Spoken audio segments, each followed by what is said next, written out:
How about now? Do we have sound? I think we have sound now. Let me know. I'm getting used. I'm getting used to all of this with you guys here. So, I'm happy to be live on YouTube, streaming from my home, in Yokohama, Japan. Is sound working now? Let me know, guys. Can't hear you. Sound winning. Working now. Okay, we're working now. Fantastic. There it is. Okay, well, you know what? I'm gonna have to learn a lot of new stuff. But that's part of the game.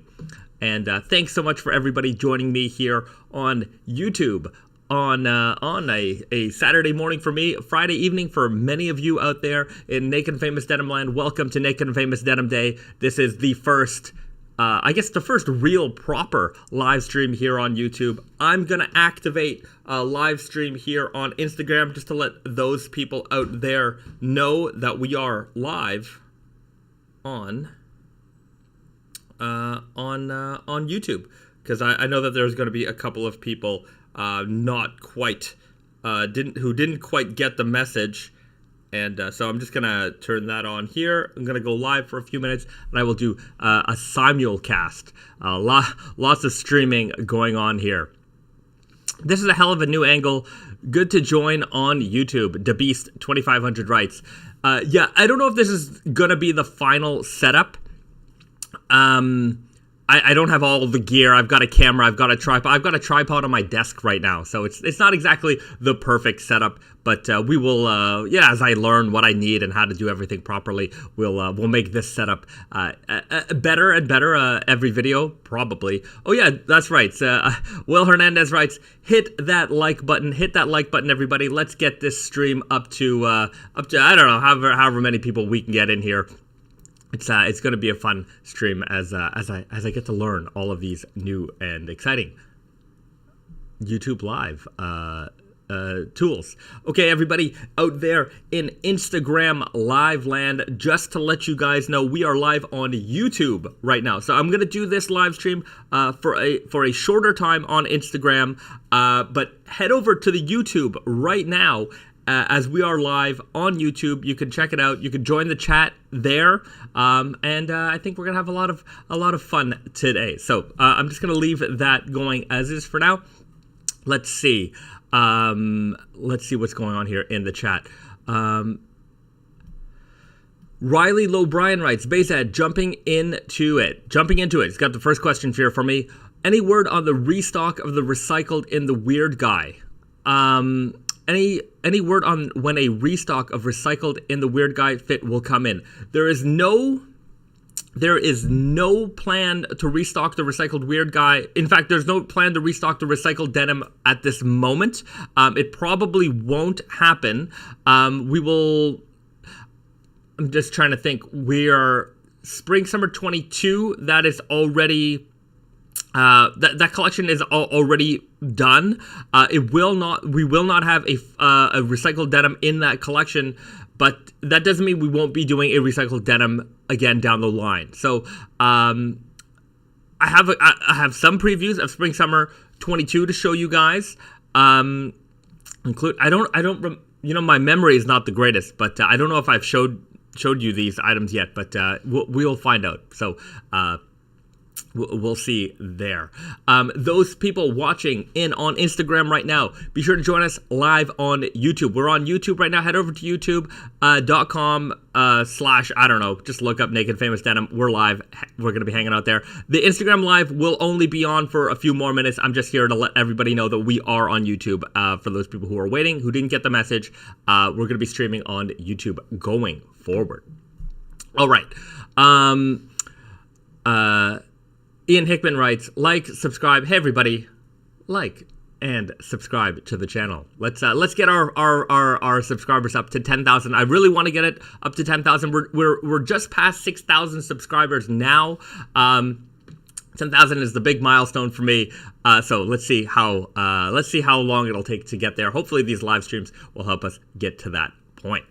All right, let's read some more questions. Trevor L. writes, thinking about getting Elephant 9 or the Natural Indigo. Can't decide. Recommendations? That is a good question. The Elephant 9 is kind of a natural indigo looking denim, so it's got that kind of mid-blue warm tone. Let me say that if you don't already have a heavyweight denim option in your closet, the Elephant 9 is probably a better choice for you. Because number one, that's a more limited product. That jean isn't going to be around forever, so get it while you can. The Natural Indigo is a core product, so you're gonna be able to get it when you need it. We constantly restock that item. It is one of our best-selling jeans. So if you're in the market for something a little bit heavier weight, the Elephant 9 is a great option for you. It's a little bit more rare. So you'll have a very special jean in that respect. You don't get a lot of heavyweight denim options in that colorway. So those are two great pros for it. Though if you're looking for something that you're going to be able to wear all year, the Natural Indigo is going to be a better choice. Wearing a heavyweight denim in the summer season is a little bit more difficult, especially at this point of the year. In Japan right now, we just passed rainy season, and now we're into summer weather, and it is just blistering hot. It's like walking into a sauna when you get out there. So lighter weight denim options are gonna be the choice you're gonna want to make in the summer seasons. All right, everybody in the Instagram live, head over to YouTube right now. I'm going to be ending the Instagram live. Head over to YouTube. We're streaming live right now on YouTube. Hang out with everybody there. It's a much better quality stream, and I think better audio as well. So I'll see you guys there, everybody. We will see you in YouTube land. All right, bye everyone. Okay, so Instagram is done. Now I'm all yours, YouTube. You've got me. I hope everybody's enjoying this new format that we're doing. Obviously, we've got widescreen, we've got a better camera, we've got better audio. So, as I learn how to do all this stuff, we'll probably make this setup a lot better as well. But we've got a couple of previews for you today. I still have snack time, but we're all going to be doing it from this desk instead of me with my phone walking around my house like a madman. So. Let's get back to some more questions. Also, as soon as I figure out how to get your questions on the screen, maybe by the next live stream, I'll start doing that, and we can have some like highlighted content, comments and things like that. So let's go back to the chat and see what kind of questions we've got coming through. Riley O'Brien writes, "How do you highlight someone's name to comment to them?" I don't know yet, but I'm sure we'll all figure it out together. Fossil Draws writes, quick question about the upcoming Matrix Selvedge. Will they have a green weft like the DBZ Cell Denim? No, I actually have the Matrix Falling Code denim right here. So it will be a black denim. Let's see if we can get that focused. Hopefully that's showing up properly. A black denim throughout. So black warp with a black weft on the inside with the Falling Code Selvedge ID. I don't know if we're focused in on that, but you can get a good idea of that there. So this is going to be coming this fall, probably around the holiday season. So we've got the Falling Code Selvedge, and then we have the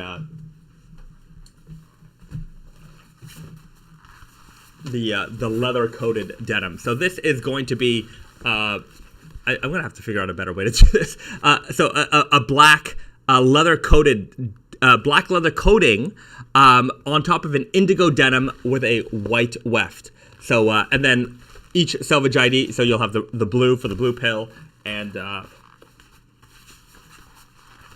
red for the red pill. So you won't see that on the exterior of the denim. So like on the busted out seam, you won't see it. It's only when the jeans start to fade and that coating starts to break away that you'll see the Selvedge ID coming through. So it's kind of like a hidden Selvedge detail. So I think that, anyways, I'm really looking forward to seeing how you guys beat this denim up. The Matrix collab, it's a big one for me. I get to fulfill all of my dreams of making movie related products. So The Matrix being one of my favorite movie series of all time.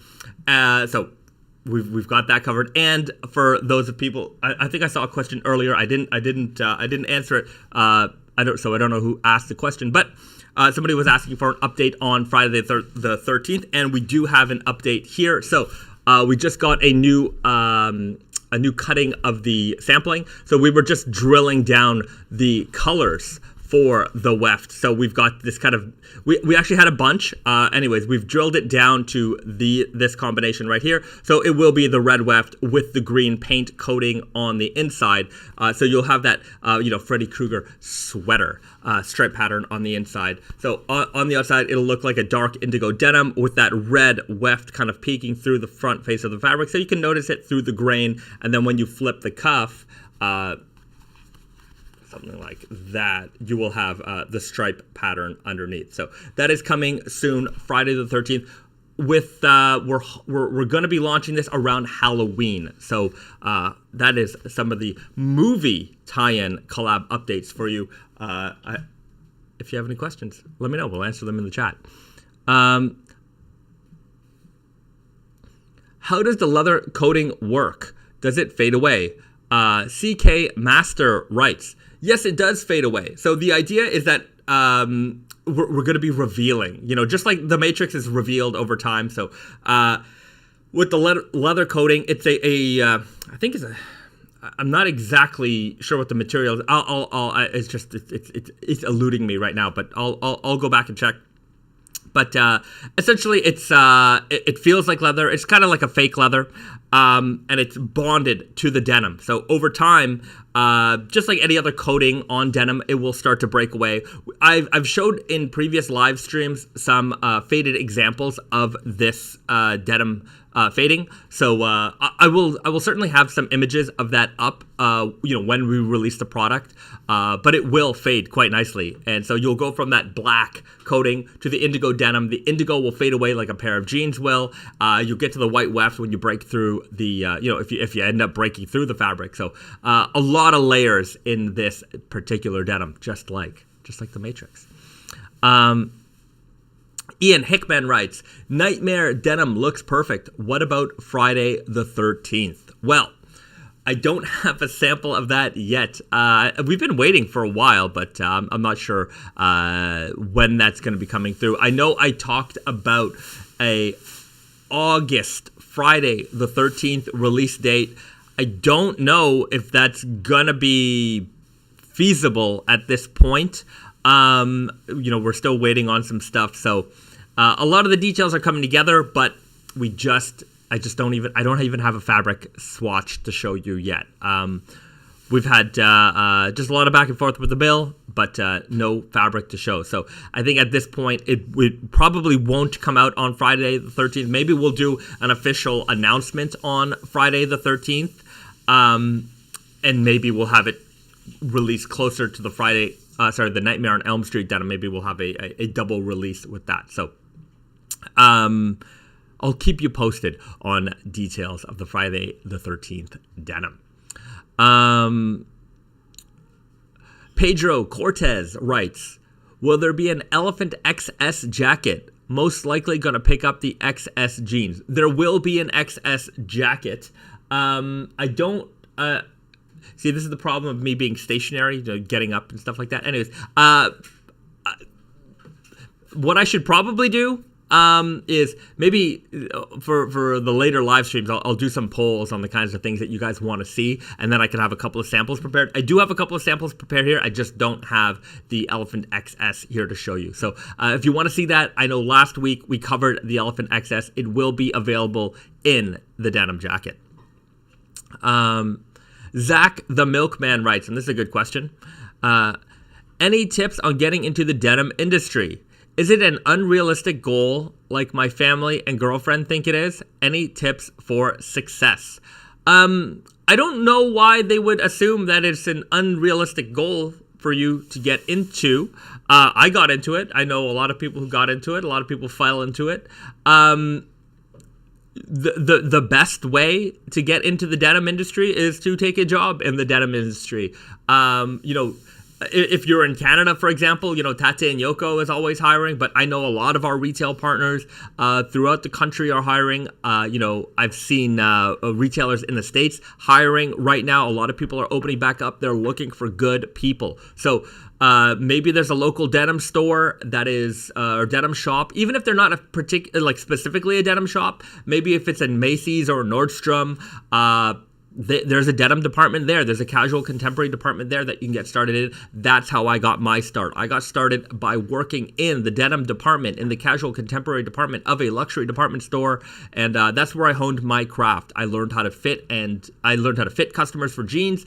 I was very, very good at it. And from there, I took on a role with Diesel, the Italian brand Diesel, and I was running the shop-in-shop for ladies. I was working in ladies denim for quite a long time, and then I transitioned over to the men's side of Diesel. I was working at Holt Renfrew at their flagship location on Bloor Street. I worked there for many years, and even though I was working for a brand like Diesel, I was still very, very passionate about raw denim, Japanese denim. I even took a trip to Japan once just to go and hunt for jeans. So, my passion was running very deep, and it just so happened that my paths crossed with Brandon, and we became friends. And from there, he offered me a position, and I took it, and I was the first employee at Naked and Famous Denim. But just going back to the question, any tips on getting into the denim industry?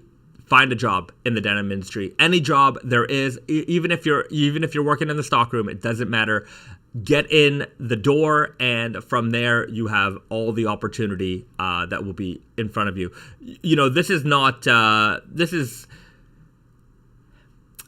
I think a lot of places right now are looking for good people. We're looking for, we're looking for people to work in our factories, to work in our store. We're always hiring. There's no shortage of positions for us. We're a growing company, and trying to find passionate, loving denim lovers out there is it's not actually as easy as you think. Obviously, I know a lot of you guys out here in Naked and Famous Denim Land are denim lovers, but some of you got other jobs. You're a fan of the brand, you're a fan of raw denim, but maybe that's not the kind of thing that you do. This is a hobby for you. This is an interest for you. It's not a job for you. But for some of you, it may be something you want to do, and so. If you're anywhere near any of our places that we're looking for jobs, send us a resume. We're always looking for good folks. But I know that we're not unique in this position. I know a lot of people in the denim industry, other brands. They're always looking for other brands, other stores, all kinds of stuff. They're always looking for good people. So if you want to be in the denim industry, believe me, you can be in the denim industry. Just start knocking on doors. Fossil draws. Everyone asks about denim, but no one asks about Bahzad. How are you doing? Bahzad's doing okay. Bahzad's doing okay. It's we're still here in Japan, not really able to travel. So obviously we're missing our friends and family and all that kind of stuff. So hopefully things will open up a little bit sooner than later. And we'll be able to be back on the road again, seeing you guys, giving you high fives and hugs. I'm really looking forward to getting back on the road. Especially now that the Olympics have been canceled out here, it was one of the things that I was like, okay, well, even though we're kind of, stuck, not really stuck, but kind of stuck, at least we have the Olympics. And now we don't have the Olympics really, so that's a bit of a drag, but. C'est la vie. There's been a lot of things that have been, canceled over the last, while. So I guess I'm not particularly shocked that this is the state of the things that we're in. So anyways, I'm doing okay. Really want to get out to see you guys as soon as we can. All right. How writes, now that you have the higher quality stream, can you show off the MIJ 9 jacket if you have it with you? I don't have it with me. For the next stream, I will do a poll probably during the week, just to see what kind of stuff you guys want to see, and then I will have those samples ready with me. You know, I'm stationary at this point, so you know, getting up, moving around, I don't know if that's going to be something I can do on this stream. So next week we'll have that, or you know, we'll see what everybody wants to see, and then you know, I'll have a couple more samples ready. Alexis P writes, bummer on the Olympics. Honestly, I agree. I thought we were doing a pretty good job here. Anyways, I don't want to get into all the political talk about that, but yeah, it's a bit of a shame. You know, this has been the Olympics were kind of like this looming thing for a long time, and you know, let me tell you, ever since the Tokyo 2020 Olympics were announced, you know, me and Brandon were coming to Japan, you know, 2, 3, 4 times a year. And we would, every time we came back, every couple of months, there would be some incredible progress being made in the city. So much infrastructure changes, so much building happening. And you would think that, you know, a country like Japan, you know, when you come to Tokyo and you see all, like, kind of like you know, Tokyo is an interesting city because, you know, when you get here, especially when you've never been to, you know, a lot of modern Asian cities look like Tokyo, and it really looks kind of like the future. And maybe Japan was one of the first places in Asia that kind of had this vibe. So to think that, okay, this already beautiful and clean city is now making upgrades, you know, it was pretty neat to watch over the years, and especially over like the last 2 years, there's been so many cool new things opening in Tokyo, and it's kind of a shame that, you know, all of this stuff happened, you know, with the anticipation of welcoming the world, and then the world won't be able to access it. And I'm also, you know, the other thing that I thought would be interesting was, you know, I know that usually during the Olympics, you know, you'd have like these side stories about, you know, the cities and towns and, you know, what they've done. And, you know, it was a great way to showcase the city to the world, and I wonder how much of that is going to be able to happen. You know, I don't know how much foreign press is going to be allowed to come here to cover the Olympics. So, you know, we're going to see. I don't know. I just hope that this is, even though there isn't in person, you know, you won't be able to spectate in person, that the Olympics as a whole will be a good advertisement for Japan, and people get to see, you know, just, you know, all the wonderful stuff that goes on here.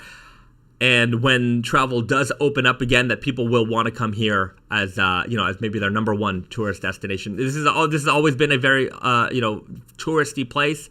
And you certainly notice, you know, the hot spots of the city lacking tourism. You know, it's good for us, you know, residents here, because you get to access stuff without it being as crowded as normal. But, you know, you do miss that, and I also feel for all the businesses that rely on that industry to survive. So it's a tough situation. All right. Will Hernandez writes, Bahzad, any interest in the new movie Pig with Nicolas Cage? I'm going to see it tonight. LOL. I've seen a little bit about it. I don't know too much about it. Apparently it's you know, I'm not going to spoil it. You know, I think you guys should go and check out the trailer. I'm a big fan of Nicolas Cage. You know, there's a movie called Mandy, Mandy, which I would highly recommend if you haven't seen it. It's an insane psycho horror dream. Check out Mandy. There's another movie called Color Out of Space, which is also pretty good as well. So, well, enjoy the movie, and I hope to be able to see it sooner than later. Nikita B writes, will there be a falling code jacket? There's no plans for one, though maybe it might be a good idea to include that. I'm going to write that down and see what we can do about adding a falling code jacket. Any new designs in summer shirts?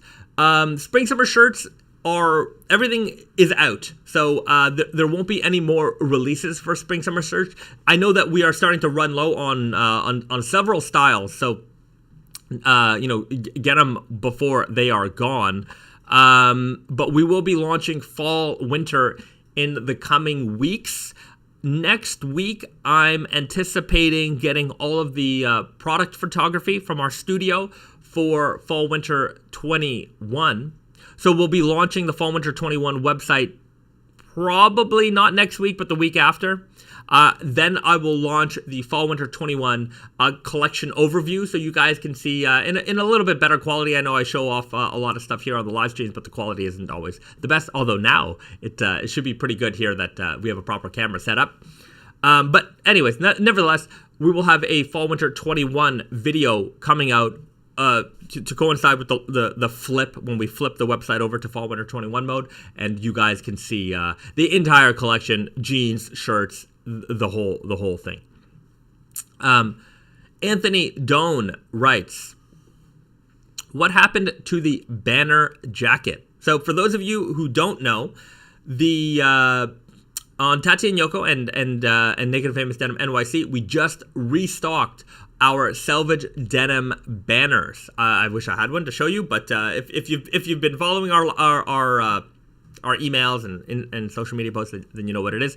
So we've got our logo with a vinyl print on a Selvedge ID. Sorry, on a piece of Selvedge denim, kind of like those vintage, advertisement banners that you would see from a lot of American companies. So this is just kind of our version of it. So a big giant banner with our logo on it. And right before the pandemic hit, we had plans to release a denim jacket made of these banners. So we chopped up a bunch of the banners and made some denim jackets, and they had this vinyl print running through the entire thing. It was a pretty cool looking piece. If you're a collector of our stuff, then this is kind of a piece that would appeal to you. And we were just about to do a pre-order for those jackets, and then the world shut down. Literally, it was like coming like the next week. The world shut down. Our factories got shut down, so we couldn't take pre-orders on these jackets because we didn't know when our factories would be open. And then during that time, we sold out of the banners. So I didn't have any banners to make jackets when we did reopen. So we just got restocked. We finally restocked those banners, and so we released them today, so you can get one right now on tateandyoko.com, and we're gonna let those sell through for the next couple of days, just because we know that some people have been waiting for those banners. And then once we've sales have kind of dipped a bit, all the people who really wanted it got it, then I'm gonna announce the denim jacket, the banner denim jacket, again for pre-order. It will be made in both of our denim banners, so the MIJ logo, the Made in Japan logo, and our classic Tragic Blonde logo. So we'll have two banner jackets available for pre-order in the coming weeks. Stay tuned. I'll have more information about that shortly. But yeah, it is a long time coming. I'm very, very excited to get that jacket out. All right, let me just take a sip of coffee here. All right. Riley Lobrien writes, what is the most common alteration mistake that customers have? What is the most common alteration mistake that customers have made to their jeans? What is your advice as it pertains to alterations? The most common alteration mistake, I'm just trying to think. What is the most common alteration mistake? I talked about people getting their jeans tapered to extreme levels. Now, the thing about that is not a particularly common problem. You get it every now and then, but I wouldn't consider it a common problem. I can't really think of any common mistakes that people make with alterations. The most basic alterations are hemming, of course. That's the most common alteration we do for any jean. But if you take in the waist, that's usually a thing that you need to do, and the tailor at the tailor shop will probably mark it for you. So I don't suspect that there's too many issues there. The one I would default to, although I like I said, I don't think it's very common, is getting your leg tapered to an extreme. So be careful about that. Some people think that getting that ankle tight look is important, and maybe you might think it looks good, especially if you have an elastic bottom trouser like a jogging pant or a sweatpant or something like that. But it doesn't translate so well to jeans. That fabric doesn't have the same give. You need to have room for your feet to go through. What's another common? Is there any other common? Sometimes when people taper the leg of their jeans, they forget that. Let me just take a look here. Some jeans, they.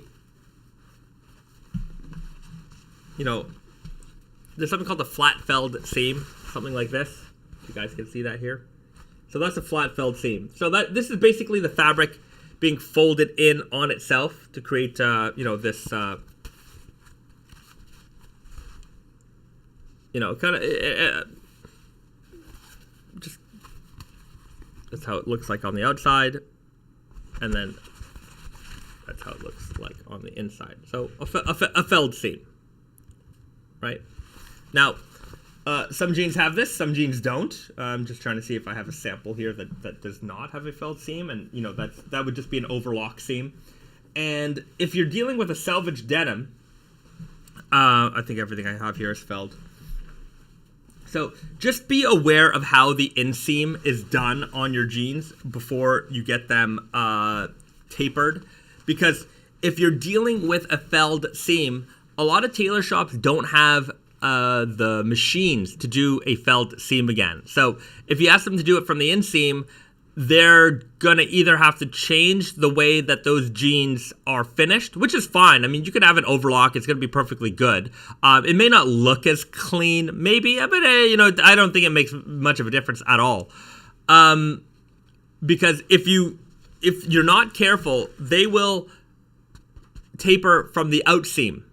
And the outseam is where the selvage is. And either they're going to make that selvage really, really wide, or they're going to cut it off. And if you don't care if they cut it off, then they cut it off, big deal. Your jeans are selvage. You don't need to have that line to know.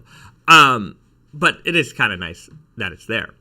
So be careful about that. Just know your denim construction and know how the alteration is going to happen. They might look at this and say, well, we can't do it from the outseam. In that case, you can tell them to open it up and then just do an overlock because you want to preserve the outseam. So usually it's the inseam like that. So yeah, I guess that's just something to be careful of.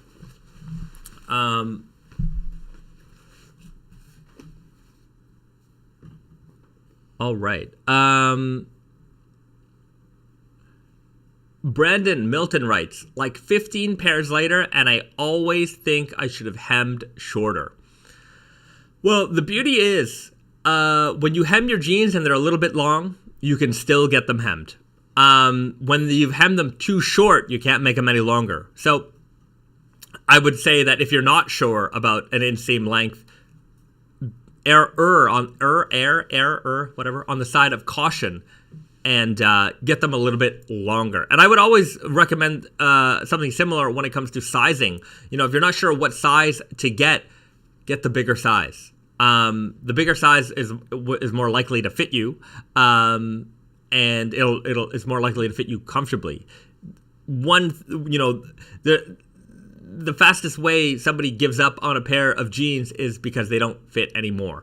Either because you sized incorrectly or maybe you outgrew them. Maybe you're a little bit like me.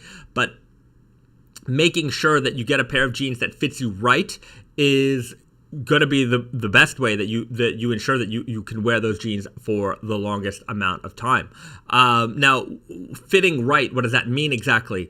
Well, you want to be able to do up the top button comfortably. It should not be a struggle. If you're struggling, it's a little tight or too tight, depending on how much of a struggle it is. And there's a lot of folks out there and they think, okay, well, the jeans are going to give, half an inch or an inch or whatever. And yeah, that might be true, but you need that extra room. You need a little bit of room in the waist so that your body can move.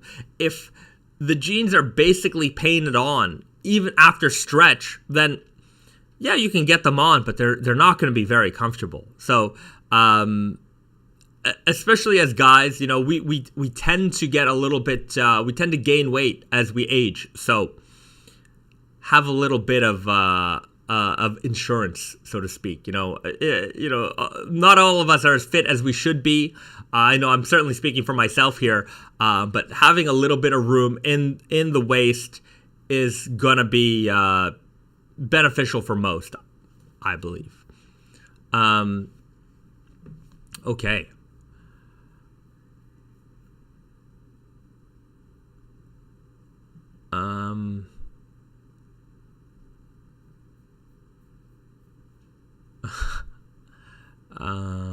I'm trying to, there's a lot of questions here. I'm just trying to pick the right ones.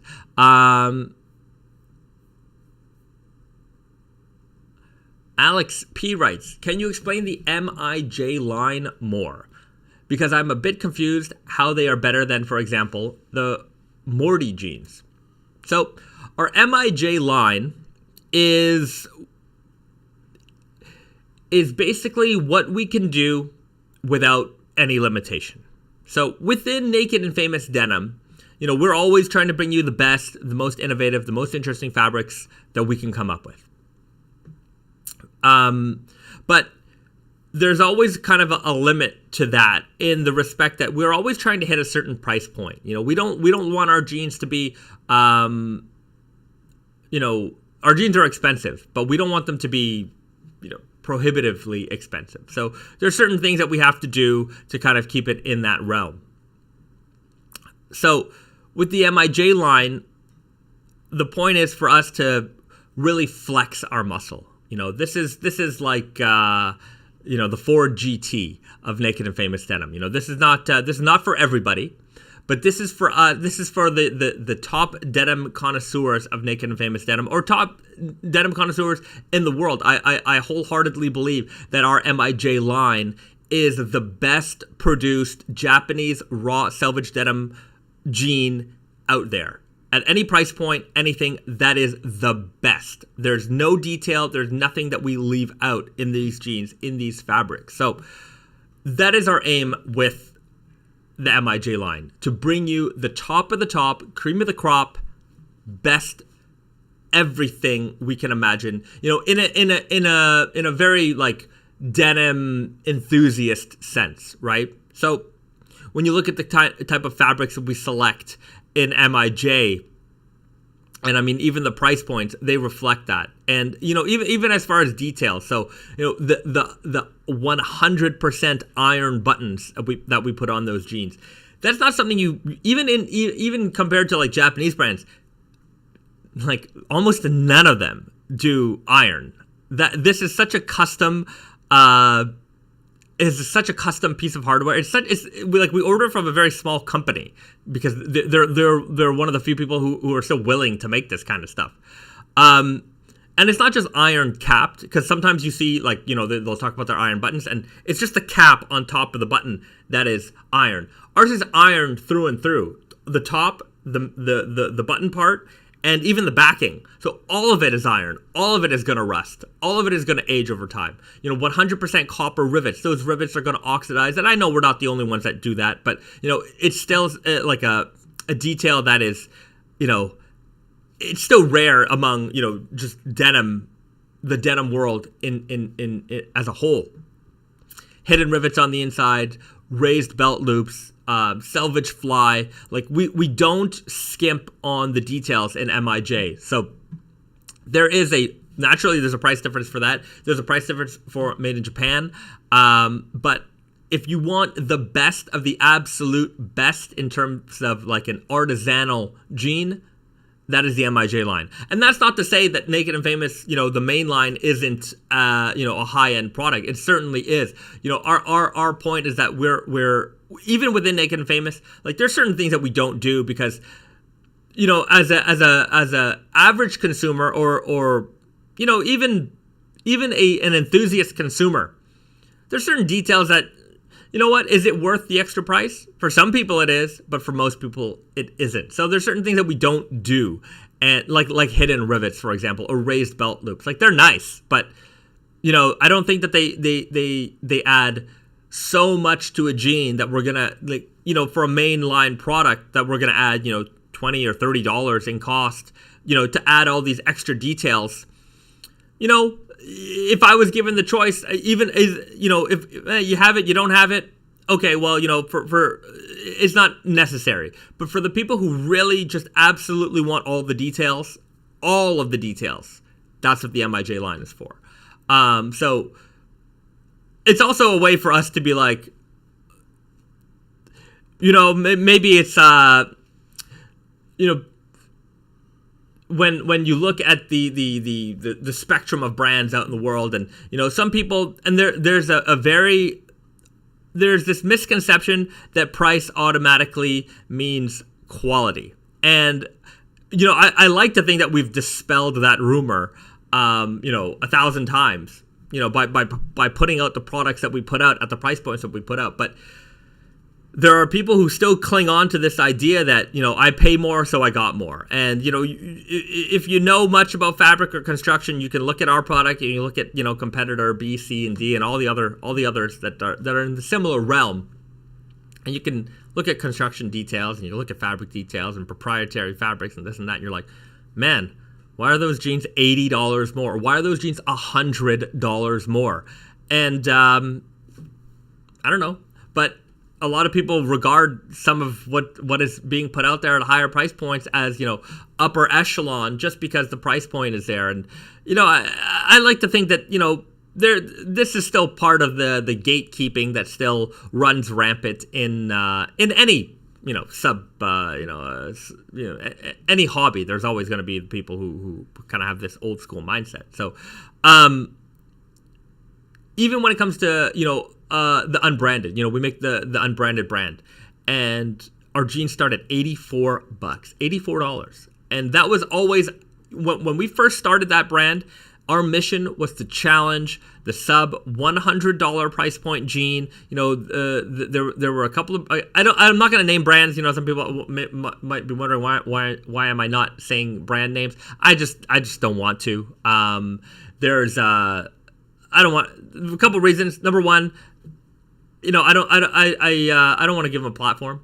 Just if they want to talk about their stuff, they can start their own live stream. But also, I don't want to say something and then get in trouble, and then things get involved. So, not going to name names. But now I don't remember what I was saying. But darn it. Anyway, somebody remind me what I was saying. I can't remember. I lost my train of thought there. But yeah, anyway, if you're wondering why I don't say names, that's why. Unless I have a particularly, if I'm making comparisons, I don't know. I did mention Diesel, but that's because those are my roots. Those are my roots. Bahzad T, thanks a lot for answering all the questions. Dude, you rock. My last one. Any news on the King of Slub, Lord of Nep? Already own the Elephant 9s and the gold one. Greetings from Germany, and that's from Nikita B. Any news? Yes, the King of Slub, Lord of Nep, the King of Lords, we are calling it, is coming out this fall. I don't have the sample here with me, but like I said, I will have a poll this week before the next live stream, and then I will have some samples around that you guys want to see. So we'll stay engaged in that respect. Or here, how about this? In the comment section below, why don't you tell me what you guys want to see, and based off of what's the most popular, I will have some of those samples available. So I'll just keep a track. I've got a lot of hand waving going on. I'll just keep track of what's going on in the Naked and Famous Denim universe, and I'll try to have the right samples for every stream. Brandon Milton writes, you were talking about unbranded brand to compare it with price point. There we go. That's what I was talking about. So with unbranded brand, that was a challenge, a challenge to the sub $100 price point world. There was so much of this particular brand out in the market, dominating so much, and they were selling, really, in my opinion, a very low quality product for the $80 to $100 price point, and they were carried at a lot of major retailers. So when that major retailer approached us to create a product, we came up with Unbranded, And boy, did we hit it out of the park with Unbranded. I think at right now, the retail price is $84 for the 14-ounce denim. I think when we came out, it was $81. So over 10 years, we only increased the price by $3. Don't ask me how we do it, but we run on some pretty razor-thin margins. But nevertheless, we wanted to challenge the world and show that you can make a very high-quality product at this price point. And now, one of the ways that we're able to make Unbranded that price point is that we do a lot of volume. With Naked Famous Denim, a lot of the stuff we do is small batch. Maybe we're making only a few hundred pairs of jeans at a time. But with Unbranded, we're making thousands of pairs. We're making a lot, and we're making it consistently. So, and because we're not doing every collections every season, and there's a lot less work involved with Unbranded. It's a lot of core product that we just run, and then every now and then we run like one limited product, and maybe we're launching one item a year with Unbranded, and so even then we're doing a pretty decent volume when we make an Unbranded product. So even though they're a limited edition product, maybe just for that 1 year, the production run of that model will often be double or triple what a lot of Naked and Famous products might be.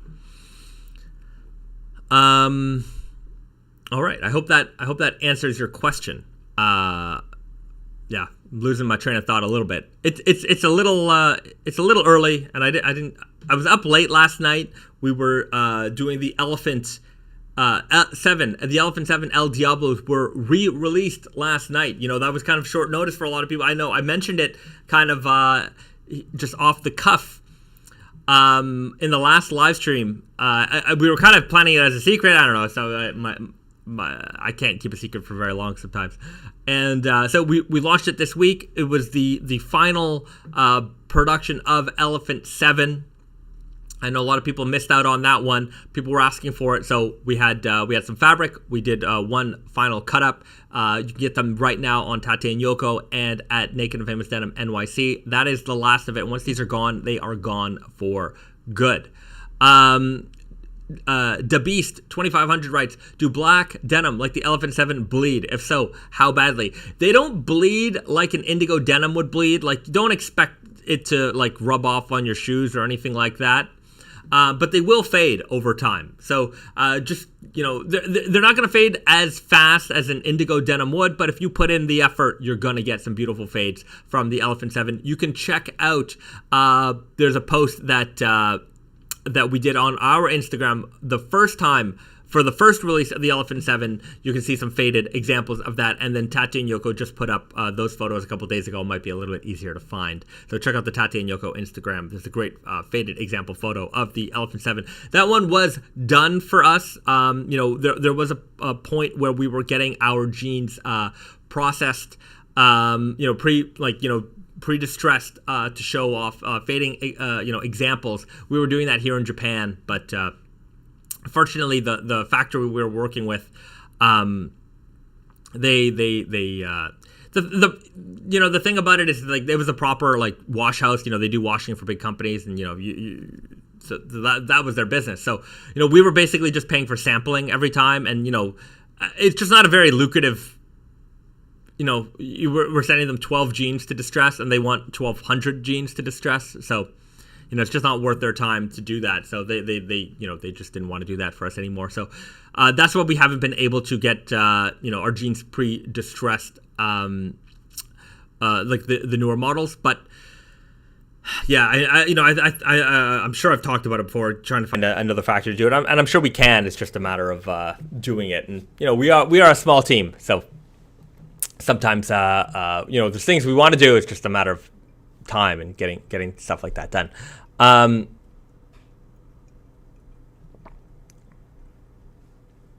Kenny Powers writes, bummed out they're already sold out in my size. Right. Check out if Tate and Yoko doesn't have it, check out Naked Famous Denim NYC. If Naked Famous Denim NYC doesn't have it, check out Tate and Yoko. Sometimes you'll find stock there. But I was saying, I was up kind of late last night to launch that, and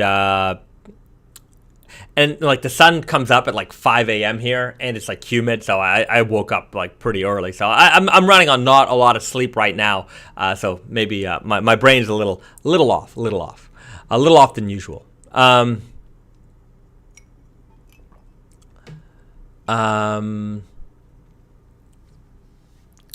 There was a question. Eric Makedo writes, would stretch denim be better than 100% cotton for motorcycle riding to prevent blowouts?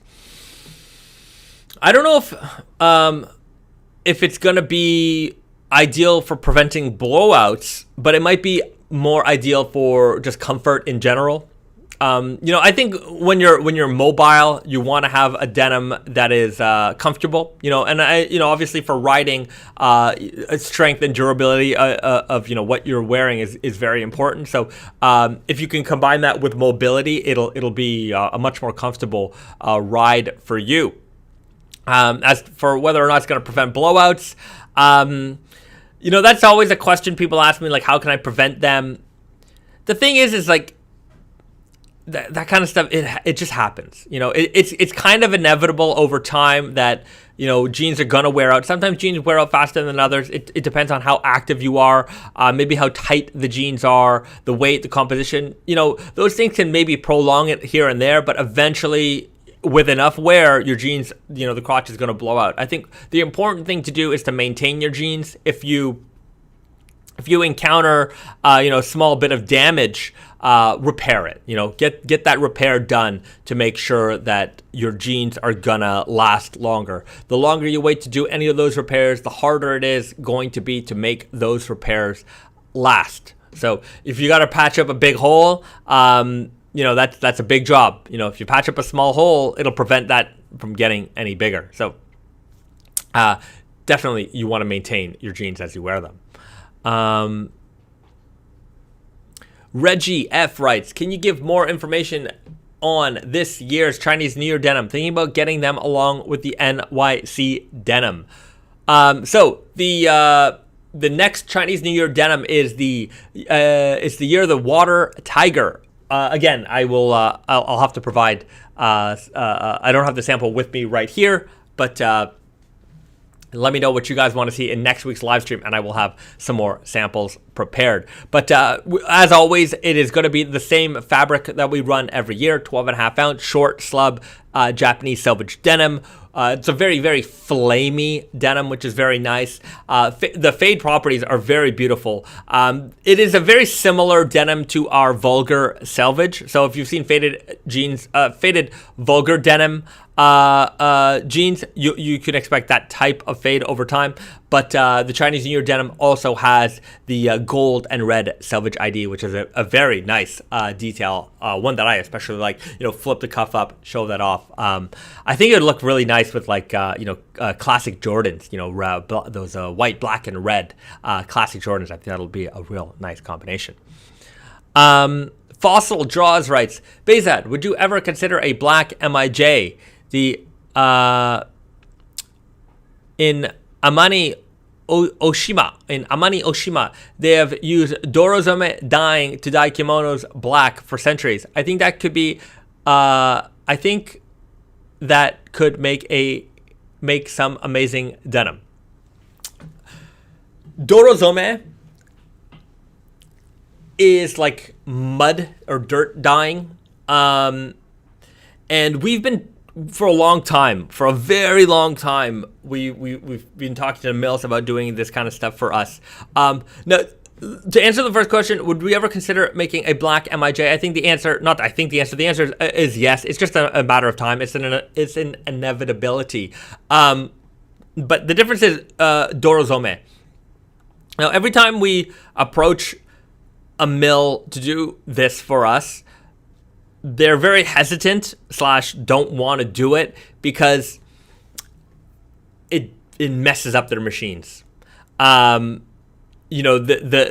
dirt just gunks up all of the machines, and they don't like it because it's such a pain to deal with afterwards. And it's not just a matter of cleaning. So like, well, it is. There's one thing is to clean, but if they don't get it perfect 100%, the next, whatever it is that they make next, you're going to have dirt and stuff and residue on the fabrics that they make, and that might be for another a customer or company, and whatever that might end up being B stock fabric. They lose out on time and money. It's a big risk for them to do that kind of stuff. So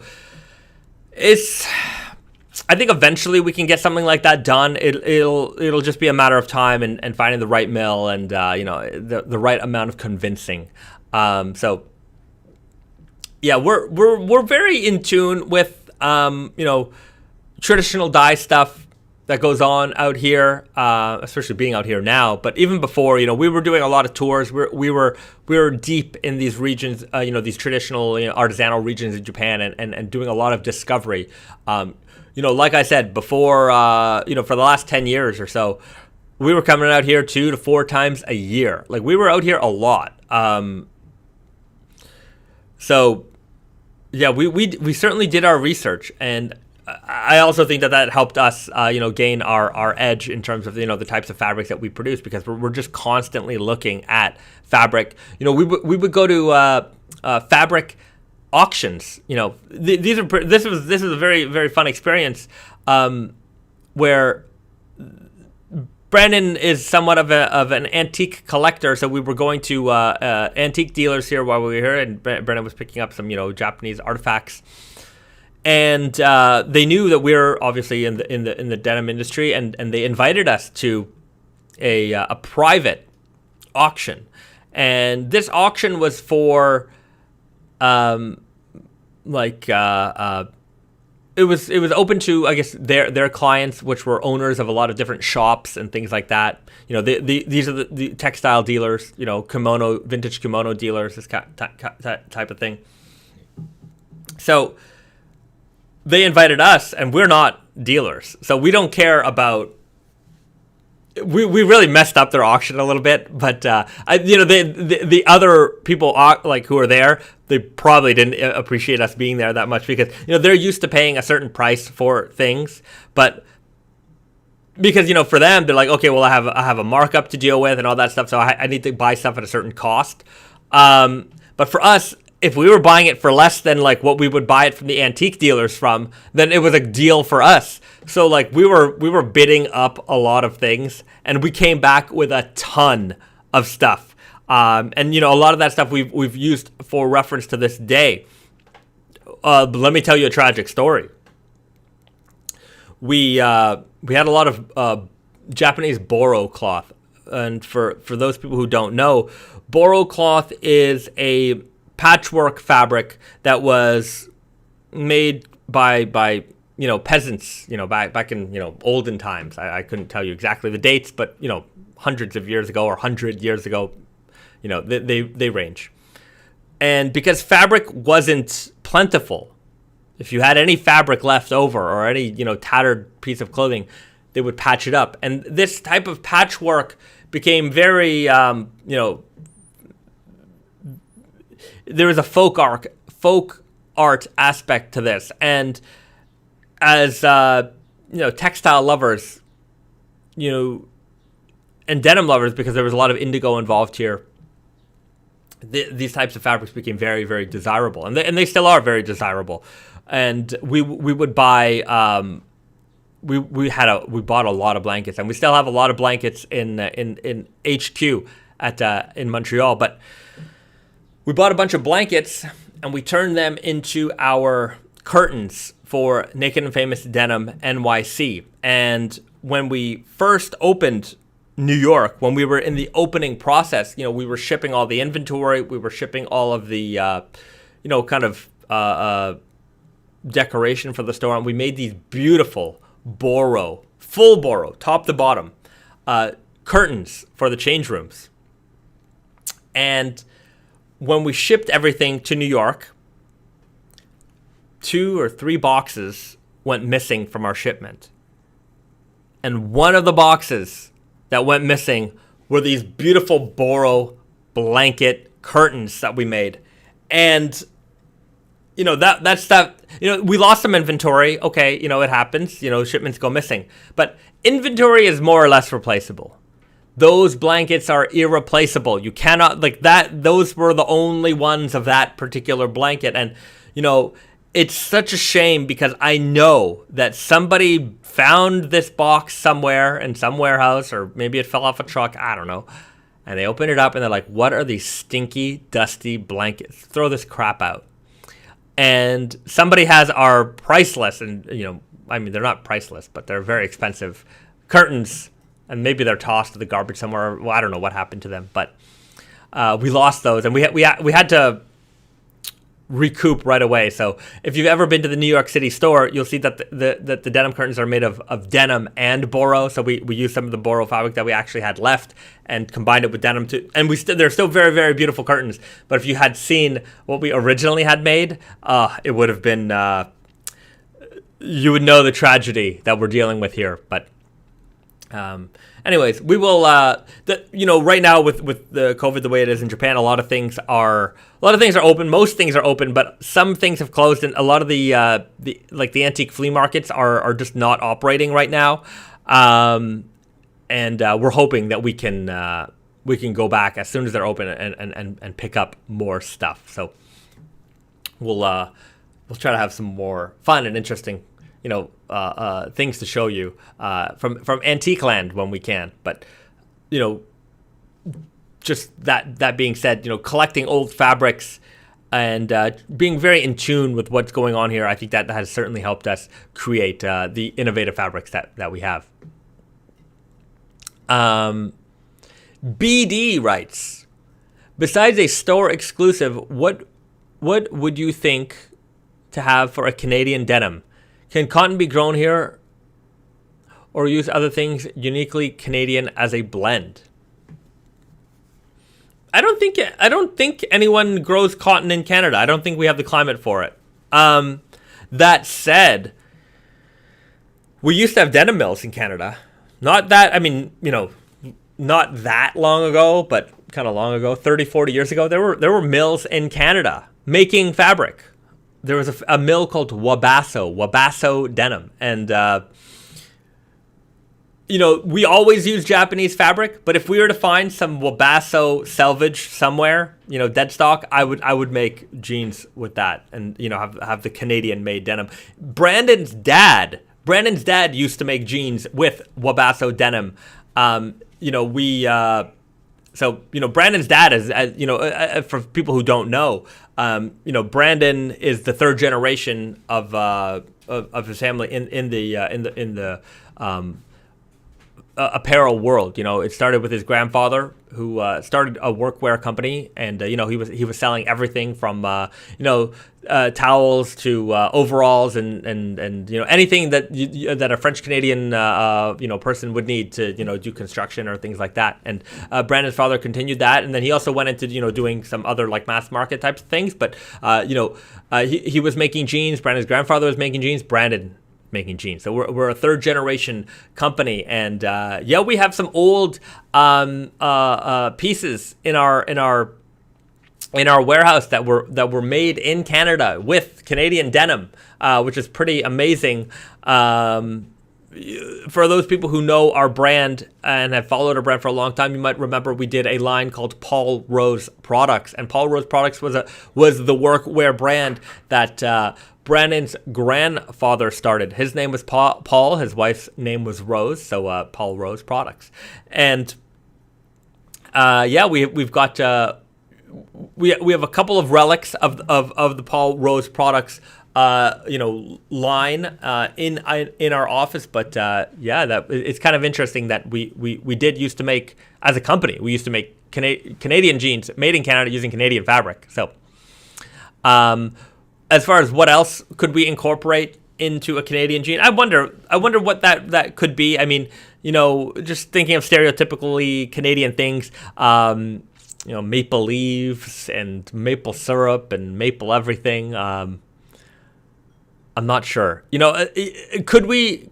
I wonder if we could make a dye out of maple leaves. I doubt it. No, I don't doubt it. You can make a dye out of practically anything natural. But I wonder what it would look like. I don't know. That could be something to investigate. But what would a uniquely Canadian jean, like incorporating something Canadian into the denim. I don't know. We could probably do. In fact, I know we could do a like maybe a moose leather patch. We'd have to that. It would be not too hard to source, but we could probably find some moose leather somewhere and make a moose leather patch. That would make it very uniquely Canadian, I think. But yeah, that's a good question. I like that question. I got to think about that a little bit more. Naked Famous Denim times Tim Hortons collab. Ian Hickman writes, for those people who don't know, Tim Hortons is a chain of donut. It's a restaurant chain, but they're mostly known for donuts and coffee. And they're everywhere. I mean, Tim Hortons is to Canadians, as hockey is to Canadians. We love our Tim Hortons, although I'm sure we don't. We love our Tim Hortons, but we don't love our Tim Hortons. I don't know. I don't think it's a love-hate relationship, but we know it's not the best, but we all just get it anyways because it's the Canadian thing to do. We all grew up drinking Tim Hortons coffee. I'm sure that was my first coffee I ever drank. Double, of course. For those people who don't know what that is, that's a very Canadian term. If you go to a Tim Hortons and you order a double and a packet of Timbits, that's a very Canadian sentence. And then you pay for it with a couple of toonies. I went to Tim Hortons and ordered a large double, and some Timbits and paid with 2 toonies. That makes sense to a Canadian. For many people out there, that's just gibberish. A double is a coffee with 2 creams and 2 sugars. Call it a double. Call it a triple. Sometimes you'll see insane people ordering quadruples or more, and you'll see it. It's a double is basically just sugar drink. It's candy. If you like coffee, you will not. If you're a coffee person, a double is ridiculous. And but I mean, I think a lot of people get into coffee by drinking it as a milky, sugary kind of drink. Timbits are just donut holes. So most places have that, but they call them Timbits. Tim Hortons Timbits. And toonies are our $2 coin. We don't have a $2 bill. We don't have a $1 bill. But we have $1 coins that we call loonies because there is a loon, a bird, on the coin. And for some reason, and I remember when the $2 coin came out, and now I'm going to age myself a little bit. When the $2 coin came out in the 90s, there was a polar bear on it, and nobody knew what to call it yet. Like, there was just people were coming up with terms, and somehow toonie became the nomenclature for this coin, which has a polar bear on it. I get loony, and I get toonies evolution from loony, toonie, but it just kind of sounds it sounds very Canadian, doesn't it? It sounds very Canadian. Loonies and toonies. Anyways, a Tim Hortons denim. I don't know if we do a Tim Hortons denim, but that is that would be kind of funny if we did kind of Tim Hortons colors. But do people? I don't know how many Canadians it would be a very Americans wouldn't get it. If you're like in the northern parts of the United States, there are Tim Hortons here and there, but I don't think that nobody's running to a Tim Hortons in the States. I'll see them in New York or upstate New York and things like that here and there, but nobody's running to a Tim Hortons. In the States, that is. America runs on Dunkin'. American runs on Dunkin'. And if we made them for Canada, I wonder how many people would be like, "Oh, I gotta get these. I gotta get this jean." I think it'd be kind of funny, but I wonder what the appeal would be. I don't know. It's a good idea. It's a good idea though.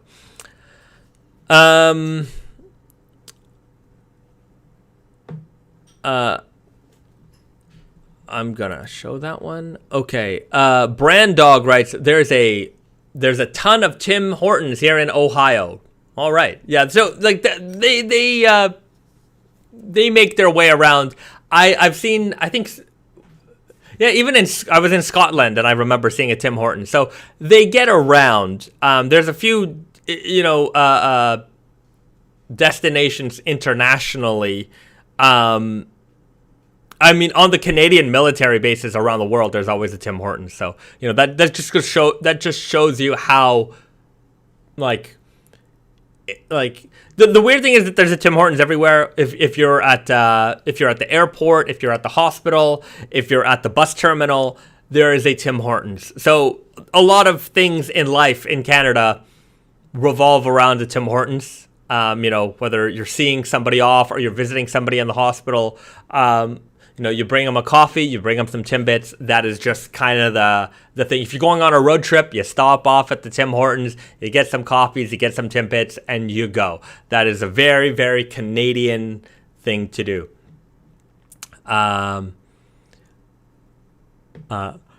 As a New Yorker, this sounds like Cockney slang. Yeah, the toonie. Fossil Draws writes, BD writes, bring on the throonie. The throonie. We don't have a $3 coin. We have a $5 bill, which is, I don't have any Canadian money on me, but it's all plastic at this point, which I kind of like. It's got a nice feeling to it. It looks really cool.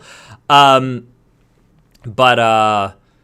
yeah, our smallest bill is a $5 bill. Yeah. Bahzad, how do the black cashmere jeans fade? Riley O'Brien writes. I haven't seen a faded black cashmere yet. My suspicion would be that it would be more of a vintage style fade. You're not going to get heavy creasing from that. It's stretch. It's a softer material. And it's a pretty flat denim. There's not a lot of texture there as well. So, it'll fade from, black to a grayish over time. If you're washing them regularly, over time they'll probably look a little bit more gray, especially if you're not careful with the detergent and you're putting those in the dryer. But I would say that they fade like they would probably fade like a pretty standard black pair of jeans, but maybe that doesn't mean much to you if I don't have an example. This is why I have to do more of these fade review videos. Coming soon, by the way. It's just a matter, like, right now we're in like booking season with our retail partners, so we're just busy collecting orders, doing meetings, that type of stuff. Typically we would be doing trade shows and showroom appointments, but we're not able to do that. So instead of doing a bunch of meetings in just 3 days, now it's much more spread out over and doing it over online. So our my time and our entire staff's time has just been that's really where our focus is. So we just got to get this wrapped up so that we can get production in the pipeline, which it already has started as on this end in Japan. Fabrics in production, but we got to get shipments and all that stuff done, and then we can move on to next season, because like right now we're already starting to plan for fall winter 22. So it's a never ending game for us. Brand Dog 124 writes, we have a Tim's in the hockey arena in Columbus. Right on, right? Like there's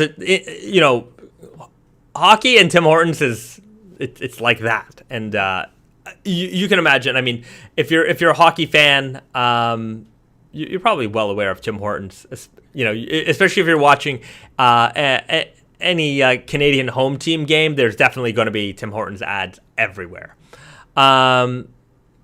BD writes, if you ever find that Canadian denim, you can do a MIC, made in Canada line, with a person with nothing but a toque on their head for the patch. That is a great idea. A toque on their head. It would be, for if you really want to know. I wonder if young people know about this, but if you're a little bit older, and especially if you're Canadian, you know about the Log Riders Waltz. If you don't know what this is, after the stream, look up Log Riders Waltz. It is a very famous Canadian PSA commercial. We used to have something called these Canadian heritage moments on television, where they would teach us about our history, and this commercial would always play, and young people know this song, and there's a particular toque that this guy wears, and I think that would be kind of fun. I always wanted to do a log rider's waltz, outfit. He's got like this lumberjack, motif thing going on, so it would be kind of cool to do that.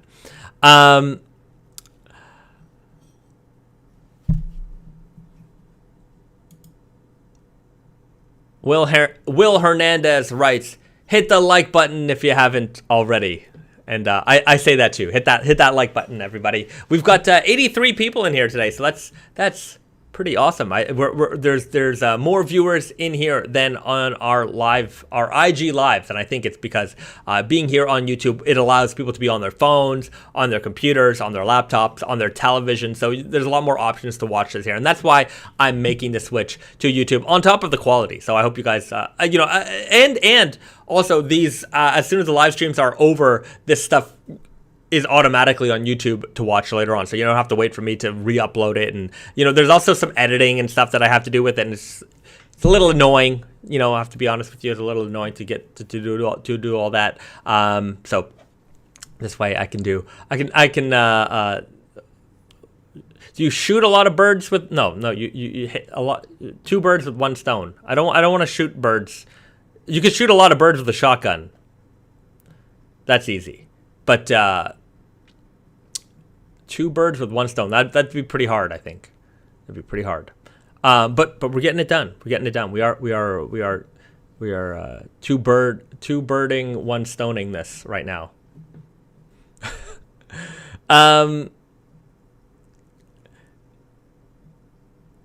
Joe G. Naked Famous HQ is from walking distance from the best coffee roaster in town. Talk about Tim. Is there a coffee roaster near Naked Famous Denim HQ that I don't know about? There is a Tim Hortons. Naked Famous Denim HQ is walking distance from, 1 Tim Hortons. Well, there's like an equal distance to the left and right. There is a Tim Hortons. So one of them you kind of have to pass a highway. The other one's just kind of down the street. But Tim Hortons are everywhere. They're everywhere in Canada. Trevor L writes, how often do design positions open up at Naked and Famous? Let me tell you something. We don't have any design positions at Naked and Famous. Everything gets designed by myself, my wife Risa, and Brandon. And oftentimes we take feedback from the rest of the staff, but or sometimes, one of our staff might have an idea for something and we let them, run with that. So so long as you're in the organization, you have an opportunity for input. We reach out to the New York staff. They're on the front lines. They're dealing with customers every day. So, their input's going to be very important to us as well. So we don't have a designer who comes up with a collection. A lot of brands, they have the designer, they have the production person, they have this person, they have that person. No. We're a small company. We do the sales. We do the I'm doing social media, I'm doing the sales. I write product copy. We get the websites in order. We do just company planning. You name it, we do it. We're a small team. We like doing it this way. It gives us a lot of control. Obviously, if we get bigger and bigger, things might have to, be designated a little bit more specifically, but we're a very unique organization in the sense that we wear a lot of hats, and luckily we're very good, we're very talented at the things that we do. Otherwise, it would be complete chaos. And that's not to say there isn't chaos in the organization. Every organization's got its kinks, but I think for the size of organization that we are and the amount of stuff that we do, I'm pretty impressed with what we do. I have to say, we certainly give off the impression of a much larger brand. People think we're on the same level as companies that have stadiums named after themselves, and it's like, we are not that big, man. But I'm glad that as a small company, an independent company, We're not owned by some, giant fashion conglomerate. We are owned and operated by ourselves. We answer to nobody. We do whatever we want. So, it's they've got so much power in the fashion retail world, and we can only rely on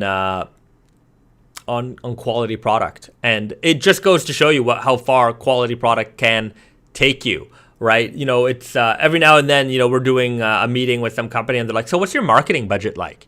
And what are your marketing plans for quarter 3, blah blah blah. And it's like, our marketing plans are to do live streams and Instagram posts, and we will spend exactly $0 on marketing. And they don't get it. They don't understand it. They're like, some companies like which celebrity or which influencers are you going to have marketing your stuff? And it's like, I don't know, me, I guess. Like, am I in that realm? But I don't think so. I mean, those guys have millions of views. I have thousands of views. But that being said, we don't want to, when it comes to keeping costs down, those are the kinds of costs that we're not gonna frivolously spend on.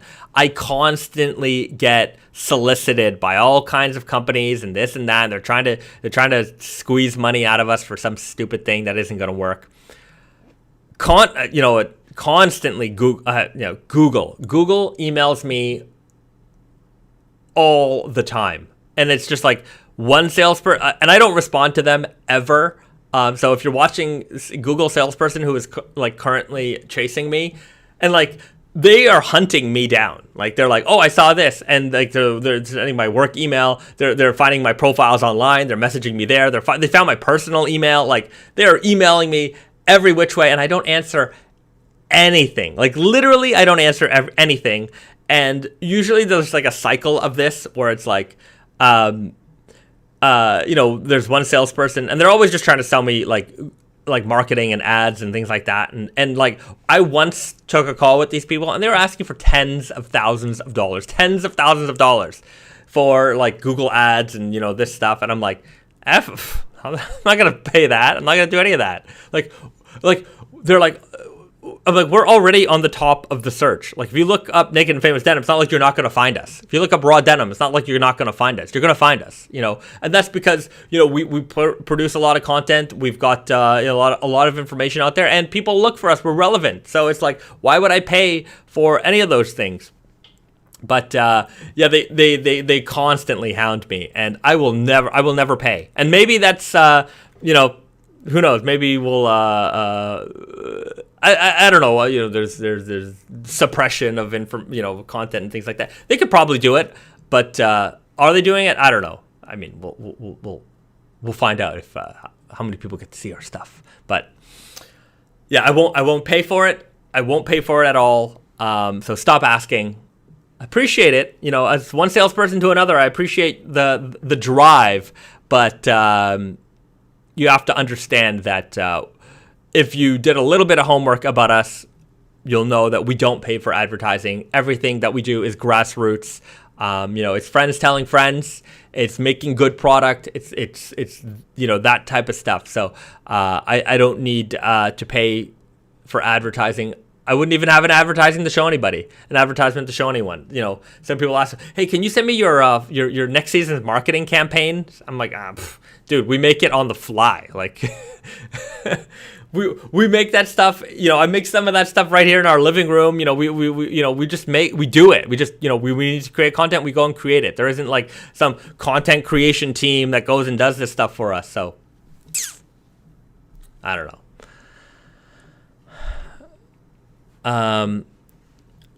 Philip Floor writes, skywriting advertisement. That'd be, skywriting. That'd be funny. But what are we gonna have them draw? A pair of jeans in the sky? Go buy Naked and Famous Denim. Somebody could draw the Naked and Famous girl, the tragic blonde in the sky. That would be kind of fun. But I still wouldn't pay for it.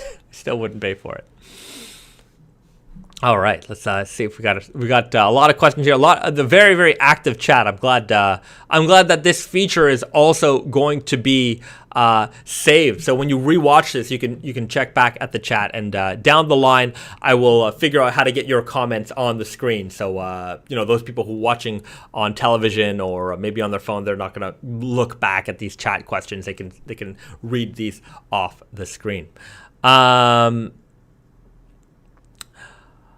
Electric Bam Boogaloo 2. Good name. I like that name. Is there a style preference that you, Risa, or Brandon have in terms of the jeans they design? Say style preference. I wonder. Does that what does that mean? I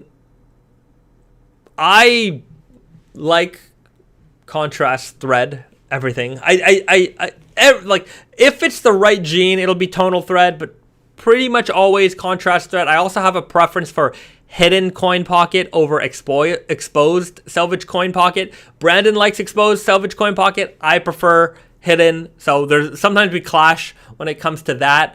Another thing that I prefer is leather patches sewn all the way down, all four sides. Brandon prefers top and bottom, so sometimes you'll see that. But usually I win when it comes to the thick leather patches, just because they need the extra reinforcement. So that is usually the way that goes in that respect. Risa, are there any design details that you prefer in jeans? You're gonna have to come close because we're not gonna hear you from there. You're putting me on the spot. I'm putting Risa on the spot. I don't know. Details. What kind of details do you like to add? So everybody, here's Risa. She's here to hang out. Hello. If you can take a seat. Thank you. There you go. Oh.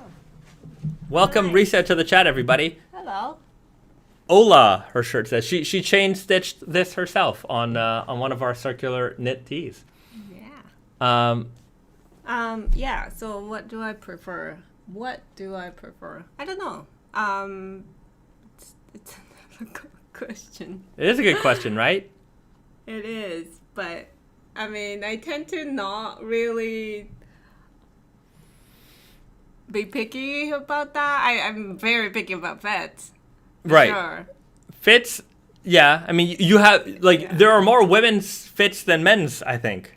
Right now, yes. Yeah, there's We more just women's added fits than one new one. You know what's amazing? Naked and Famous Denim, when we started, there was more women's fits than men's fits. And eventually, the women's line kind of went away, and then we brought it back when Risa, entered the fray. Mm-hmm. And, yeah, it's amazing to see the growth of the women's business. Yeah, it's just, I think it's a little bit harder for women to find the right fit. I think there's more variety in body types and preference even, and trends, everything like that, so. With men, jeans can be sloppy. They don't have to, maybe sloppy is not the right word, but it can be sloppy. But with men, I think the way a jean fits and the way a man wears a jean, socially, there's a lot more room, right? Yeah. Whereas women's fits, they tend to have to be more put together. If a guy's a slob, or is just wearing a t-shirt and baggy jeans, it's right. Nobody, maybe it's not the right outfit for certain occasions, but nobody's gonna yeah. If you're gonna wear a skinny fit, for example, in men, yeah, it can be fitted in certain parts and not fitted in other parts. But for women, it's a little bit, if you're going to wear skinny jeans, you want it to be fitted. Yeah, it's got to be the right fit. Yeah. Yeah. So that's a very big challenge for us. You're right. Especially with fabrics that are, rigid, So, it's easy to do a very form-fitting. I mean, when that high stretched denim kind of hit the scene in the mid 2000s, all the jeans were fitting perfectly for the ladies because that fabric, it didn't matter what size you were, that fabric fit. And it was leggings. Yeah. Leggings fits everybody. Right. So, yeah. A lot of people saying, hola, Risa. Hi, Risa. Will Hernandez writes, "Hi Risa, any chain stitch designs with dogs in your plans? Where is your love for dogs?" Yeah, sorry, I'm a little biased towards cats, but I'm actually trying to work on a dog design next. I've never really like observed dogs so closely, so that's gonna be a challenge. Never had a dog, but you know what?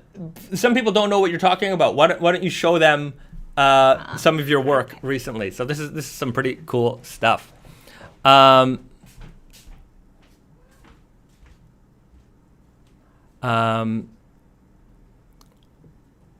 Okay, after Risa shows this, I'm gonna show off some of the previews, then we'll get into snack time. Okay, so we've got okay, so for those people who don't know, Risa and I, we have two cats, one named Snowy and the other one named Cat. And so Risa was just doing this really beautiful chain stitch embroidery work, and so she made these recently, and she illustrated them, and these are all it's hard to see here, but these are completely chain stitch embroidered, all by hand, freehand, no machines. So like no like automated machine doing any of this work. So she did our cat Snowy, and she did our other cat. So I think they're pretty cute, and so it captures their like personality. Yeah. Oh, cat personality. So these are pretty cute, and Risa's done a little bit of embroidery work on MIJ Jeans, and she's making these t-shirts. So. Yeah. BD writes, chain stitch my dog. Well, send us a DM on our personal Instagrams, and we can try to arrange something for that. We do love dogs. Don't get me wrong. If we could have a dog, I would get a little Shiba Inu, and I would name him Doge. Name him Doge. No. But. Yeah, we do like dogs. We just can't. We unfortunately we can't have one. But yeah, dang, that's awesome work. Brandon Milton writes, "I have a cat named Cat too. Cat is a great name for a cat. Yeah. If we ever had a daughter, I would also name her Cat. Cat, like Catherine. Cat. Lots of cats. I like the name. So there you have it, everybody. Okay, let's take a look at a couple of previews coming up. Thanks for joining us, Risa. Okay, so first, let's take a look at this guy right here, which is the new Vulgar Selvedge. So this is a Fall/Winter 21 preview. This is the Vulgar Selvedge 3. So for those people who have been following our Vulgar Selvedge saga, this is the third iteration of the Vulgar Selvedge, and we have that that custom leather patch. It's kind of my camera thing is a little bit backwards. If you can see it there, you can see we've got the classic tragic blonde here in this great little cartoon pose with a bar of soap in her mouth because she's got a potty mouth. And if you take a look at the inside, we've got the most vulgarist of our Vulgar Selvedge ever, and that is, I'm not going to say the words because I think we're going to get some kind of YouTube thing, but you can read it here. So that's pretty hilarious, and we did a font change here, so it's kind of got this like chunky kind of I don't know exactly how to describe it, but I think it looks a little bit humorous. So that is the new Vulgar 3 that's coming out this fall. I will have the fall schedule coming up soon. This will be one of the first releases of the Fall/Winter 21 season. So the newest iteration of the Vulgar Selvedge, the Vulgar Selvedge 3 with the F Selvedge running all along the Selvedge ID. The fabric base is the same, 12.5 ounce short slub. You can see here that the denim's kind of got this irregular gritty tone, contrast stitching, white weft. So it's a little bit of it's got a classic look, but it's a little bit elevated with that grittier tone. This is the kind of denim that people are going to notice. When you're wearing that, people are going to say there's something going on with your jeans there, and especially when they fade, you will have the kind of vertical falling of the of the slub yarns going as well. Vulgar Jacket. There will be a Vulgar Jacket, so that will be part of the fall-winter release. Riley O'Brien writes, how did you two meet if you don't mind sharing, like the perfect couple? Well, I don't mind sharing, actually. Risa, before she worked for Naked and Famous Denim, she used to work for a company in Japan, a denim company here in Japan called Big John. And for those people who remember, we've done a few collaborations with Big John over the years, especially earlier in the Naked and Famous Denim days. And Risa was visiting us in Montreal. They came to Canada because we had some partnerships, and so they came to Canada. I met Risa that way, but we didn't start dating actually for quite a while. We would be on the same trade show circuit, so we would see in Montreal.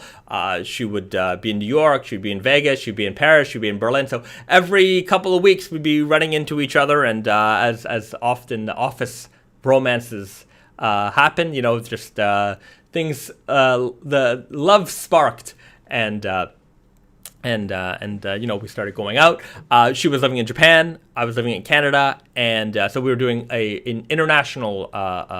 We had an international relationship for several years. For some time, and but it worked for us because of our travel schedule and how often we were seeing each other. It felt pretty regular, right? So there would often be no more than maybe a few weeks at a time where we didn't see each other because after the trade show season was done, we would visit Japan. Risa would come to Canada, so it was always we were always around each other. So eventually we needed to hire somebody, and Risa was perfect for the job, and so she moved to Canada, and happily we got married and happily ever after and all that good stuff. And so that's the story of our love. And we're two denim that's just the one thing. We're both denim people. In fact, Risa, I would say she knows more about denim than I do. She did a course here in Japan. There's a course for the Japanese denim industry, and you get a certification of being a denim sommelier, not a wine sommelier, a denim sommelier. And Risa has that distinction. Probably one of the very few women in this country with that distinction. And it was a big course. There was an exam, all kinds of stuff. And so not only is she well versed in the world of selvage denim, but that was just like a denim production industry course. Wash denim, all kinds of stuff. So, I'm pretty well versed in my area of expertise, but Risa does have a very wide understanding of how, all of this stuff works. And obviously she's very talented when it comes to, sewing and making and designing stuff. So when I have a question, I go to Risa. She's usually got the answer. Zach Cardenas writes, any collabs you haven't spoken about at all coming? No, there's nothing secret at the moment. Okay, let's check out another Fall Winter 21 preview. So the first one was the Vulgar Selvedge. Next is the Okayama Spirit 5. So this is the Okayama Spirit 5.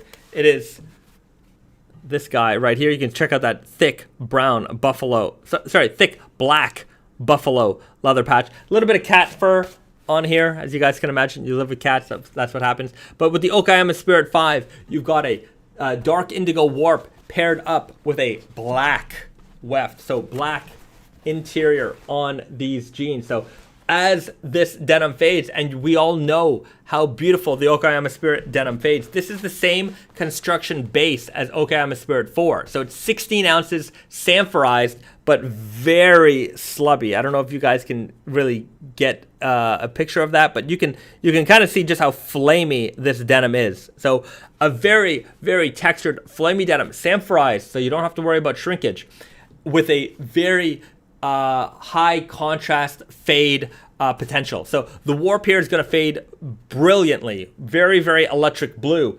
And then you're going to juxtapose that with the black weft interior. So you have a very, very bright warp fading with black weft, really no fading. So I think it's going to make the denim look even brighter as this jeans fades. I think this is going to be very exciting. Indigo by Black, Okayama Spirit 5 coming this fall. So that is, the newest iteration of the Okayama Spirit. Brendan Fanset asks, can we get a Marvel mashup? Let me tell you something. I've approached Marvel before.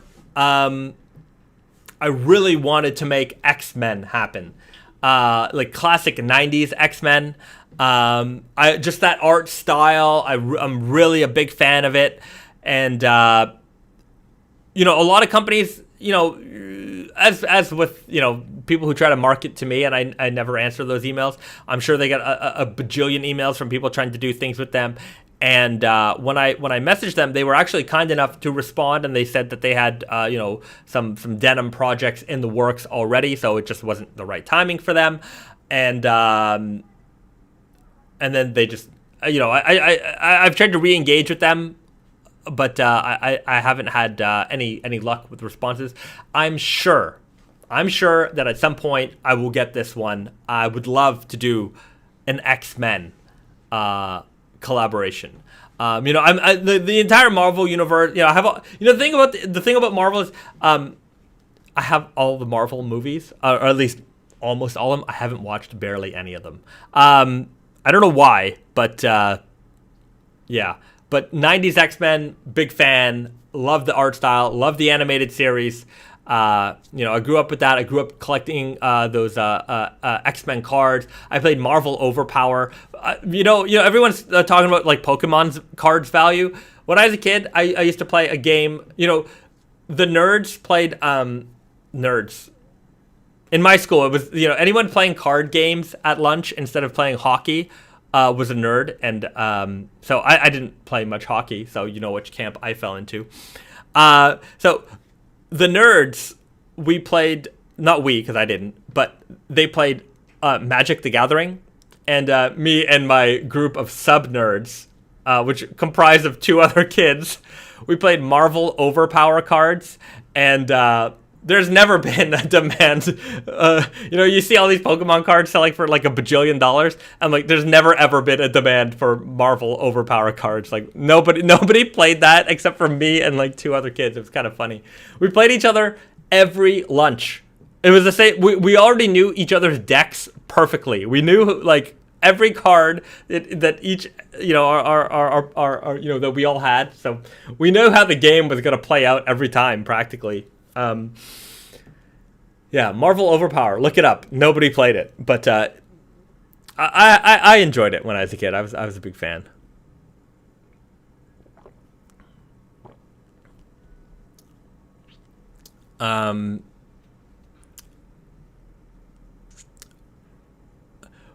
Maximus writes, would love a Superman run for the record. Superman. Maybe. I mean, we do have an established relationship with Warner Brothers and DC, so that is certainly a potential at some point. It's certainly a potential. Would you make an Akira denim one day? I dream to see that. I would love to. It's just a matter of finding contacts with these companies. Japanese companies are a little bit more difficult to contact, and they're a little bit more difficult to reach out to. I'm not sure. The reason why is because a lot of these companies, you know, they're based in Japan and they have representation in North America, and then that representation might be, you know, there's somebody for Canada, there's somebody for the USA, and so it gets a little bit, you know. So we'll see. I would love to do it. Another anime collab will be appreciated as well. Well, there is one that we're planning. It's not signed yet, and I'm not saying names, but I think some people in the chat might know what I'm talking about, and they might mention it there. So it's coming together. I'm pretty confident that it's going to come together, but as soon as we got that paper signed, dotted, and all that stuff, then I can announce it, and we can get to work on developing that collection. So I think you guys are going to be really excited for it. It's one of the things that you guys have been asking for the most. So wish me luck. Okay, another preview. I don't remember if I showed this off last week or not. Sorry, my memory is not the greatest. But this is the light blue denim for spring, summer 22. This is the Sky High Selvage. Lightweight, 10-ounce denim made with 20% hemp fiber. So you've got this beautiful light blue color tone. Broken twill, by the way. I don't think we've ever done a lightweight broken twill before. So you can take a look on the inside. You can see that the weft has kind of got this irregular type of, if you can see it, I don't know if it's going to fade, or it's going to focus properly. And these are some things I'll figure out over time. And you can see here as well that we have, it's hard to show you, that yellow. Try to see if it'll focus here. That yellowish, it has a yellow and green selvage ID, and on the inside it also kind of has a yellowish warm tone to match. So that's coming from the hemp fibers, and it shows through on the front face of the fabric. So it's a lighter blue denim with a little bit of a golden kind of tone to it. You know, at some point we'll get some macro shots and you'll be able to see, you know, obviously much better than, you know, me just pointing it at a camera like this. But this is the Sky High Selvage. You know, we always do this lightweight, light blue denim for the spring summer season, and I think that this is going to be a real winner, especially because it's so much, you know, the details and the differentiation points of this denim are you know, very different from what we've put out in the past. So broken twill, lightweight, 20% hemp. Light blue with a vegan patch as well, no non-leather.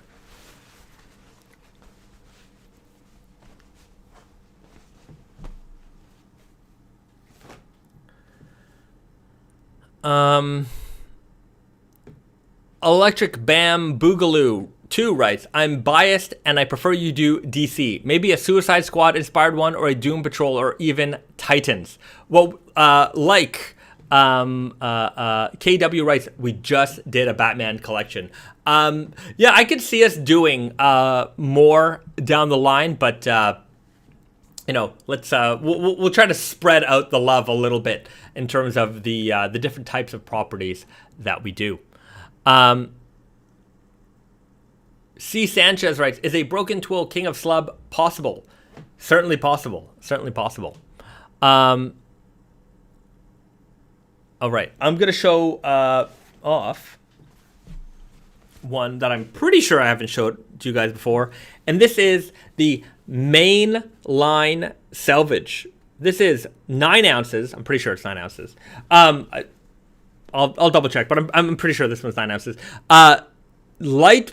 It's kind of a lighter blue with this very neppy texture. This is our like repro style denim. This is a like a 1920s style, like railroad workwear style denim. And for those of you who don't know, Garrett over at Tate and Yoko, he's kind of the inspiration behind this jean. He actually used to work on the railroad. He was working on the railroad all the live long day. So we wanted to have kind of a workwear railroad inspired denim. I also have a very old pair of overalls that helped inspire this fabric as well. So this is a repro style denim. It's very neppy. It's got this gray weft interior to match match with that blue, white stitching, white selvage ID, and just very neppy throughout the fabric. So there's a lot of texture and detail throughout. And for a lightweight denim for the summer, I think this is going to be a real winner. There's also a matching chore coat that goes with this one. You know, the hard part is that I have a lot of the spring summer 22 stuff now, and I want to wear it, but I've got to save all this stuff, you know, kind of in new condition. So when I take photos of it for when they come out, anyways, it's tempting to be around so many jeans because there's so much that you want to wear. But yeah, that is the main line selvage coming for spring summer 22. So those are the previews for today. I'll have more previews next week. Let me know in the comments section the kind of stuff that you want to see. I'll put a poll out as well on Instagram, and just kind of based off of what is out there, I'll have some of those items available for you guys to see next week. And of course, I'll try to improve you know, stuff on the screen, try to make it look a little bit more exciting, a little bit more like some other live stream stuff. But especially the questions, I want the questions to be able to pop up on the screen. I'll figure out how to do that. Fossil draws, just take the photos now and don't post them right away. Yeah, I mean, it's just a matter of time stuff. I just don't right now. I especially don't have the time to do that. Matthew Bradwell writes, Letter Kenny collab would be perfect, like Naked and Famous. They're Canadian AF. Vulgar would be needed, usually in denim, independently produced, and offer a modern take on classic heritage. Letterkenny is a very, very funny Canadian show. You should definitely go out there and watch it if you haven't. I haven't watched all of it. I've caught episodes here and there. I don't know what that would look like. And if we're gonna do, to be fair, as my favorite, like I do have a particular love for Canadian programming, certain programming, especially Canadian. Number one, I love Degrassi. I don't know if you guys. I just grew up with Degrassi, and I'm just from the original till like Next Generation. Like I've just always been a fan of Degrassi. But Kenny versus Spenny is my favorite Canadian comedy of all time. And I just love it, and like like Kids in the Hall and stuff like that. Kids in the Hall, I've been watching a lot of like old. There's a lot of great clips on YouTube that I've been watching recently. It's kind of funny to watch some of the comedy of the time and just think like how none of it could be done today. It's a little bit different. Somebody, Alexis P is writing Degrassi, ha ha ha. You don't understand. Like I'm a big Degrassi Junior High fan. And a lot of people here. Alexis P writes the origin of Drake. Fossil draws. Jake will always be Jimmy.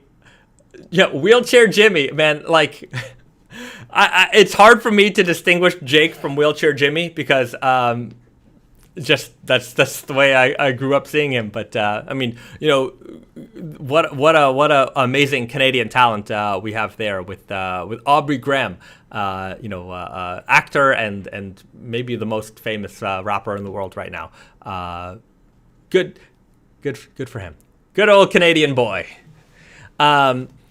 Riley O'Brien writes, Bahzad, I assume those new banners are limited supply. Gonna have to get one. They are limited in the respect that like I don't have infinite of them. But like it's something that we will restock every now and then. Underwear Pirates, Degrassi, hell yeah, ha ha ha. It also depends, like a lot of others, there seems to be a lot of love for Degrassi in here. Risa, yeah? Can you bring my like Degrassi high sets? Okay. Like, some people don't know that like Degrassi started in the 80s, and like that's what I started watching Degrassi. I've got all the DVDs. Like I even made Risa watch all of them. And if you want to look back at like 80s Canadiana, Degrassi is a great show to watch, especially if you're like you know even the fashion was very, very on point. And I always found that Degrassi, as a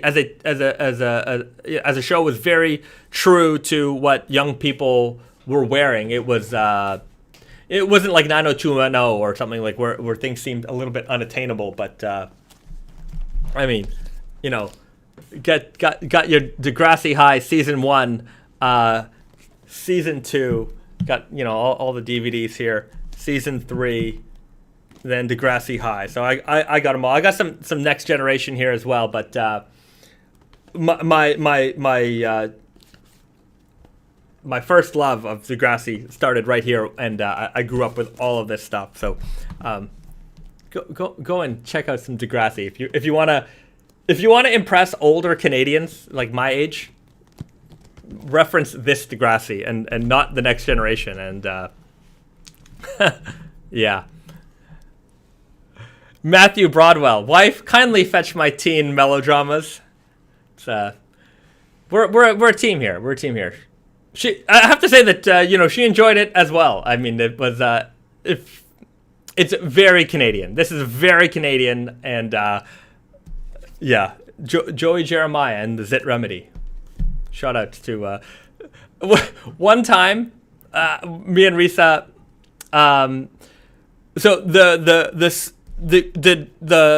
junior high school that was the setting for Degrassi Junior High is a school in Toronto in Etobicoke called Vincent Massey, and my elementary school was down the street from that school.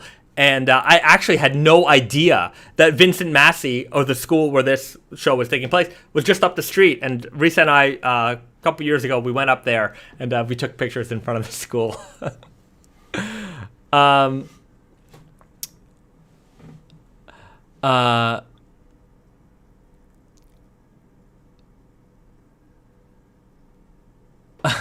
Will Hernandez, I used to watch Zoom, LOL. What do you know about Ooby Dooby? Zoom was a PBS show, if I remember correctly. There was a bunch of Zoom kids, and they do a bunch of. I don't remember I remember my sister watching it a lot, and I would watch it with my sister. But I might have been a little old for Zoom when it came out. But I remember. I do remember it as a show. Degrassi Crush? I don't know.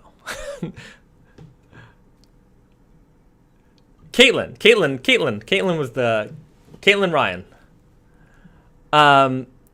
Kentaro.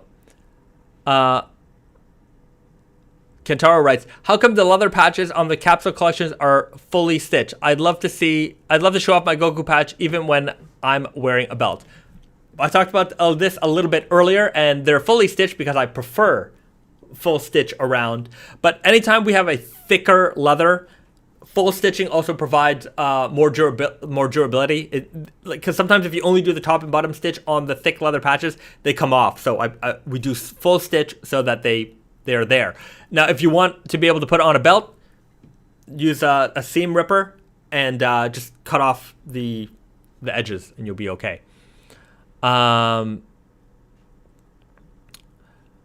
Where does the natural indigo for the MIJ 9 jeans come from? It comes from Tokushima, Japan. Okay. Popular Mechanics for Kids. That was a Canadian show, if I remember correctly. I think I forget the name of the actress. She became very famous, and I think Jay Baruchel was also in that show, if I could remember correctly. Why not do a Degrassi denim? I don't know. Like as much as there's certain things that I love, you know, how would that translate really? I mean, you know, if I were to do a Zit Remedy denim, how many people are going to get that? I just don't know. One interesting thing is that at the start in the opening title sequence, number one, there's a lot of denim in the show, especially Joey Jeremiah and his denim vest. But in the opening title sequence, there's a pair of jeans with like a red tab that says PWT on it instead of the other brand that is known for the red tab, and that's because I think the production company for Degrassi was called Playing with Time, and so they wrote PWT. Anyways, a little insider info for you Degrassi fans out there. If you have no idea what I'm talking about, don't worry about it. Okay, I'm gonna do one last thing on this live stream. We're approaching the 2-hour mark, which is usually the time. Risa, you want to do some snack time? Yeah. We got. We're gonna try out the Japanese Flamin' Hots. We got them right there. Jeans on the floor. Spicy lemon. Doritos Flamin' Hot. So this is I'm assuming a Japan exclusive. I've not seen spicy lemon. Yeah, but they put a picture of lime on it. That is true. It says spicy lemon? Yeah. They really screwed that up. That is a lime. That is a lime. And it's weird because it says Flamin' Hot. And we once found Cheetos Flamin' Hot here. And Flamin' Hot isn't like a normal flavor they have in Japan. So it seems it just kind of popped up. So I've never seen Doritos Flamin' Hot in Japan. And Flamin' Hot in North America is not lime or lemon flavored to my knowledge. So I wonder what this is going to taste like. The chili lime in Flamin' Hot. There's a there's a Flamin' Hot chili lime, but Flamin' Hot on its own isn't that. Yeah. Well, this is the Flamin' Hot. Oh, chili lemon. Yeah, super spicy lemon. Super spicy lemon. Okay, we're going to find out just how super spicy these are. Will Hernandez writes, for snack time, I always like to see anything Flamin' Hot because I want to see Bahzad suffer in a wholesome way. I don't think I've suffered yet, luckily. Luckily, I haven't suffered from anything too hot yet. I wouldn't mind suffering a little bit. We got to get some of those hot ones, hot sauces. It smells good. It smells delicious. TV Turbo 86 writes, Alicia Cuthbert. Yes, Alicia Cuthbert. That was the actress on Popular Mechanics for Kids in Canada. She became quite famous. All right, let's...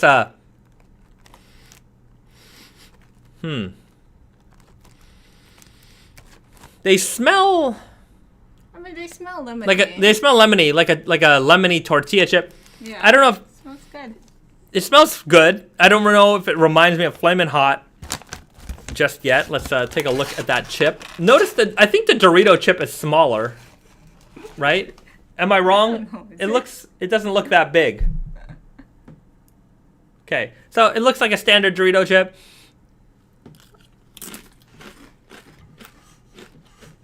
It's not Flamin' Hot.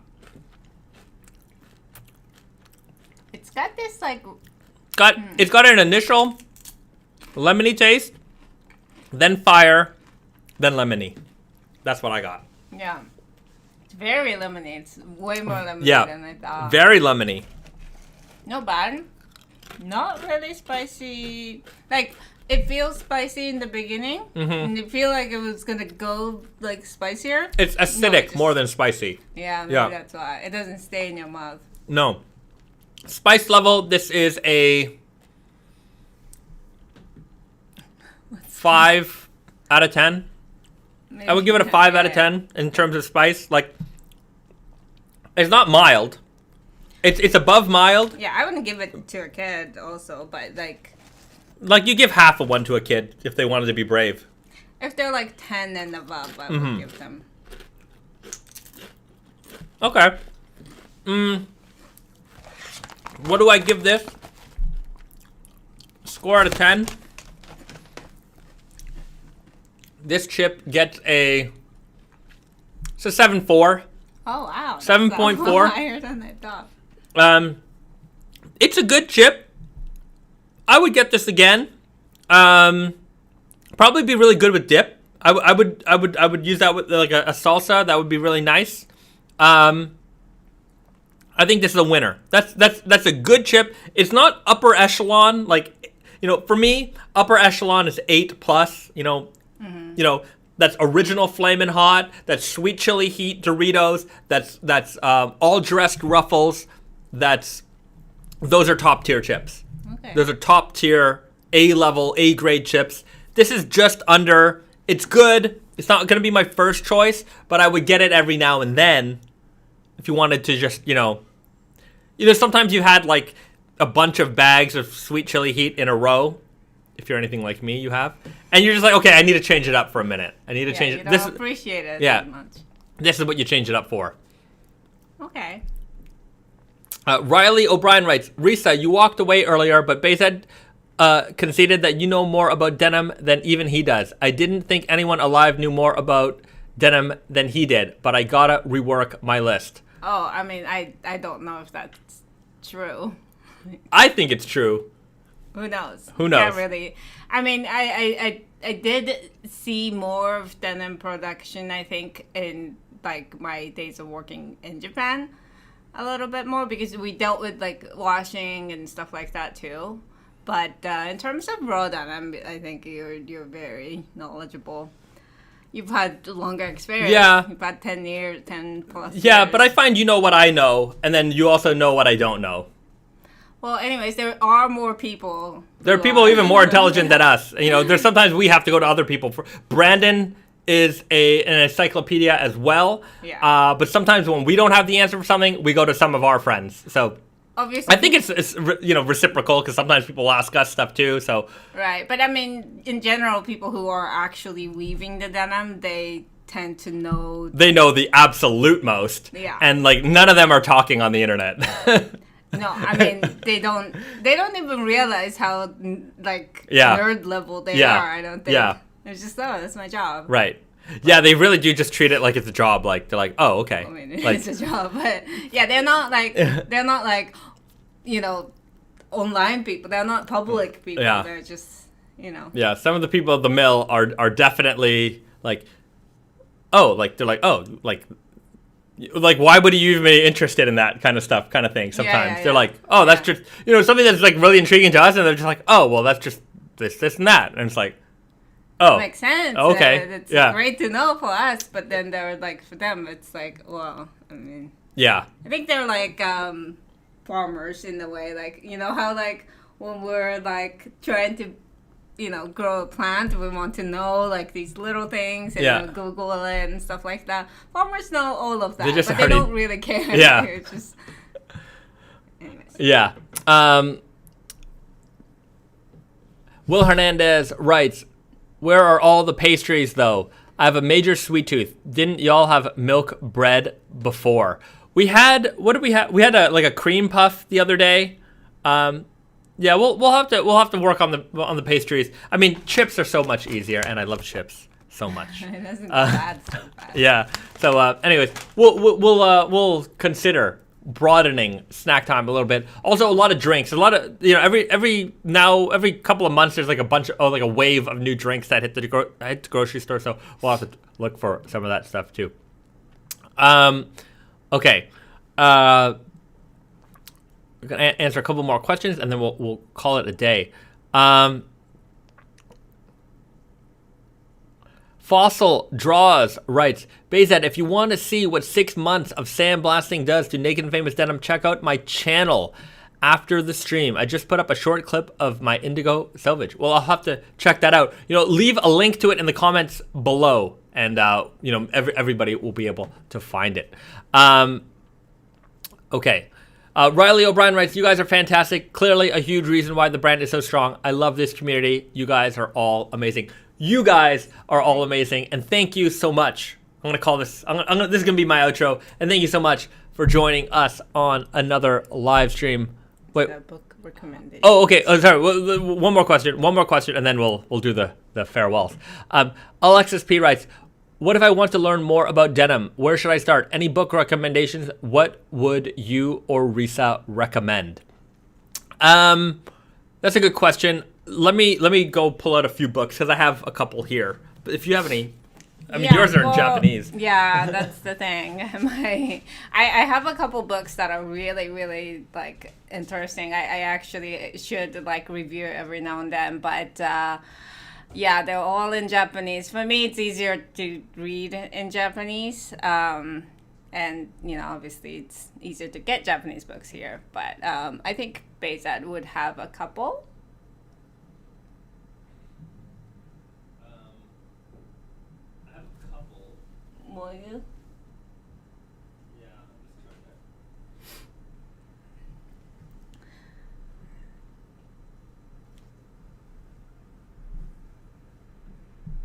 Yeah, well, give us a minute. In the meantime... I have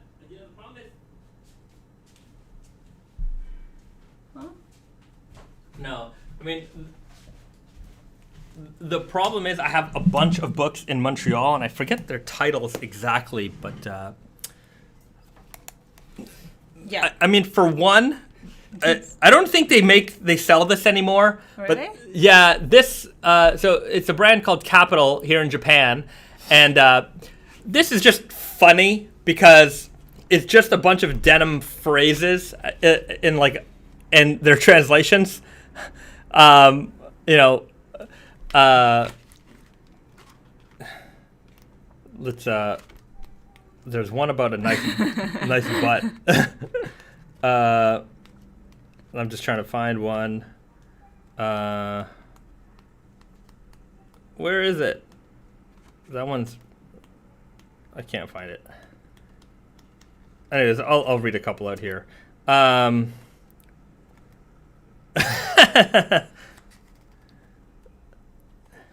Okay, so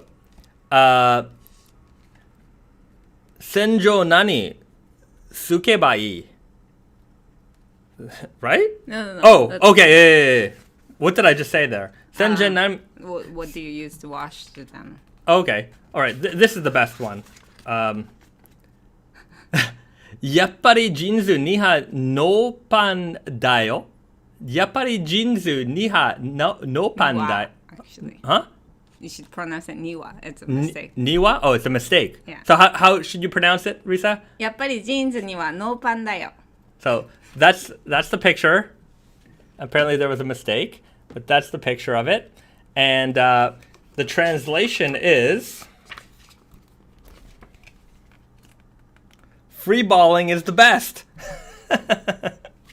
That translation, I would say, is a little sexist because Japanese one says that no underwear is the best. Oh, not free balling. No, Interesting. free balling. Okay, here's another one.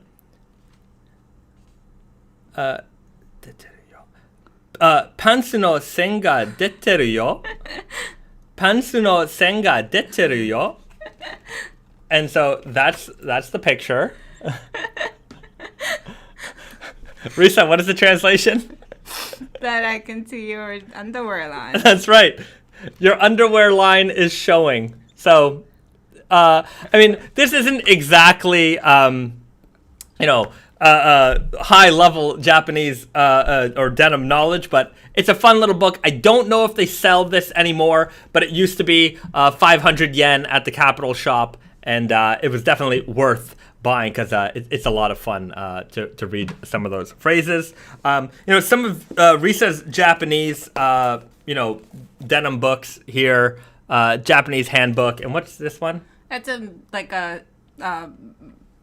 kind of like a document about the Japanese development of Japanese jeans industry. Oh, okay. Yeah, but this one's a really good book. It's super old, but it really I mean, it talks about a lot of different things here. Like that's corduroy stuff, and yeah, it's very much like a textbook washing kind of style. So just, I guess, textbook information. So there's a company in Japan called Lightning, and they make a lot of magazines on Americana, American workwear, that kind of stuff. And every year they come out with the Denim Buyer's Guide, and I mean, it's basically a catalog for a bunch of jeans.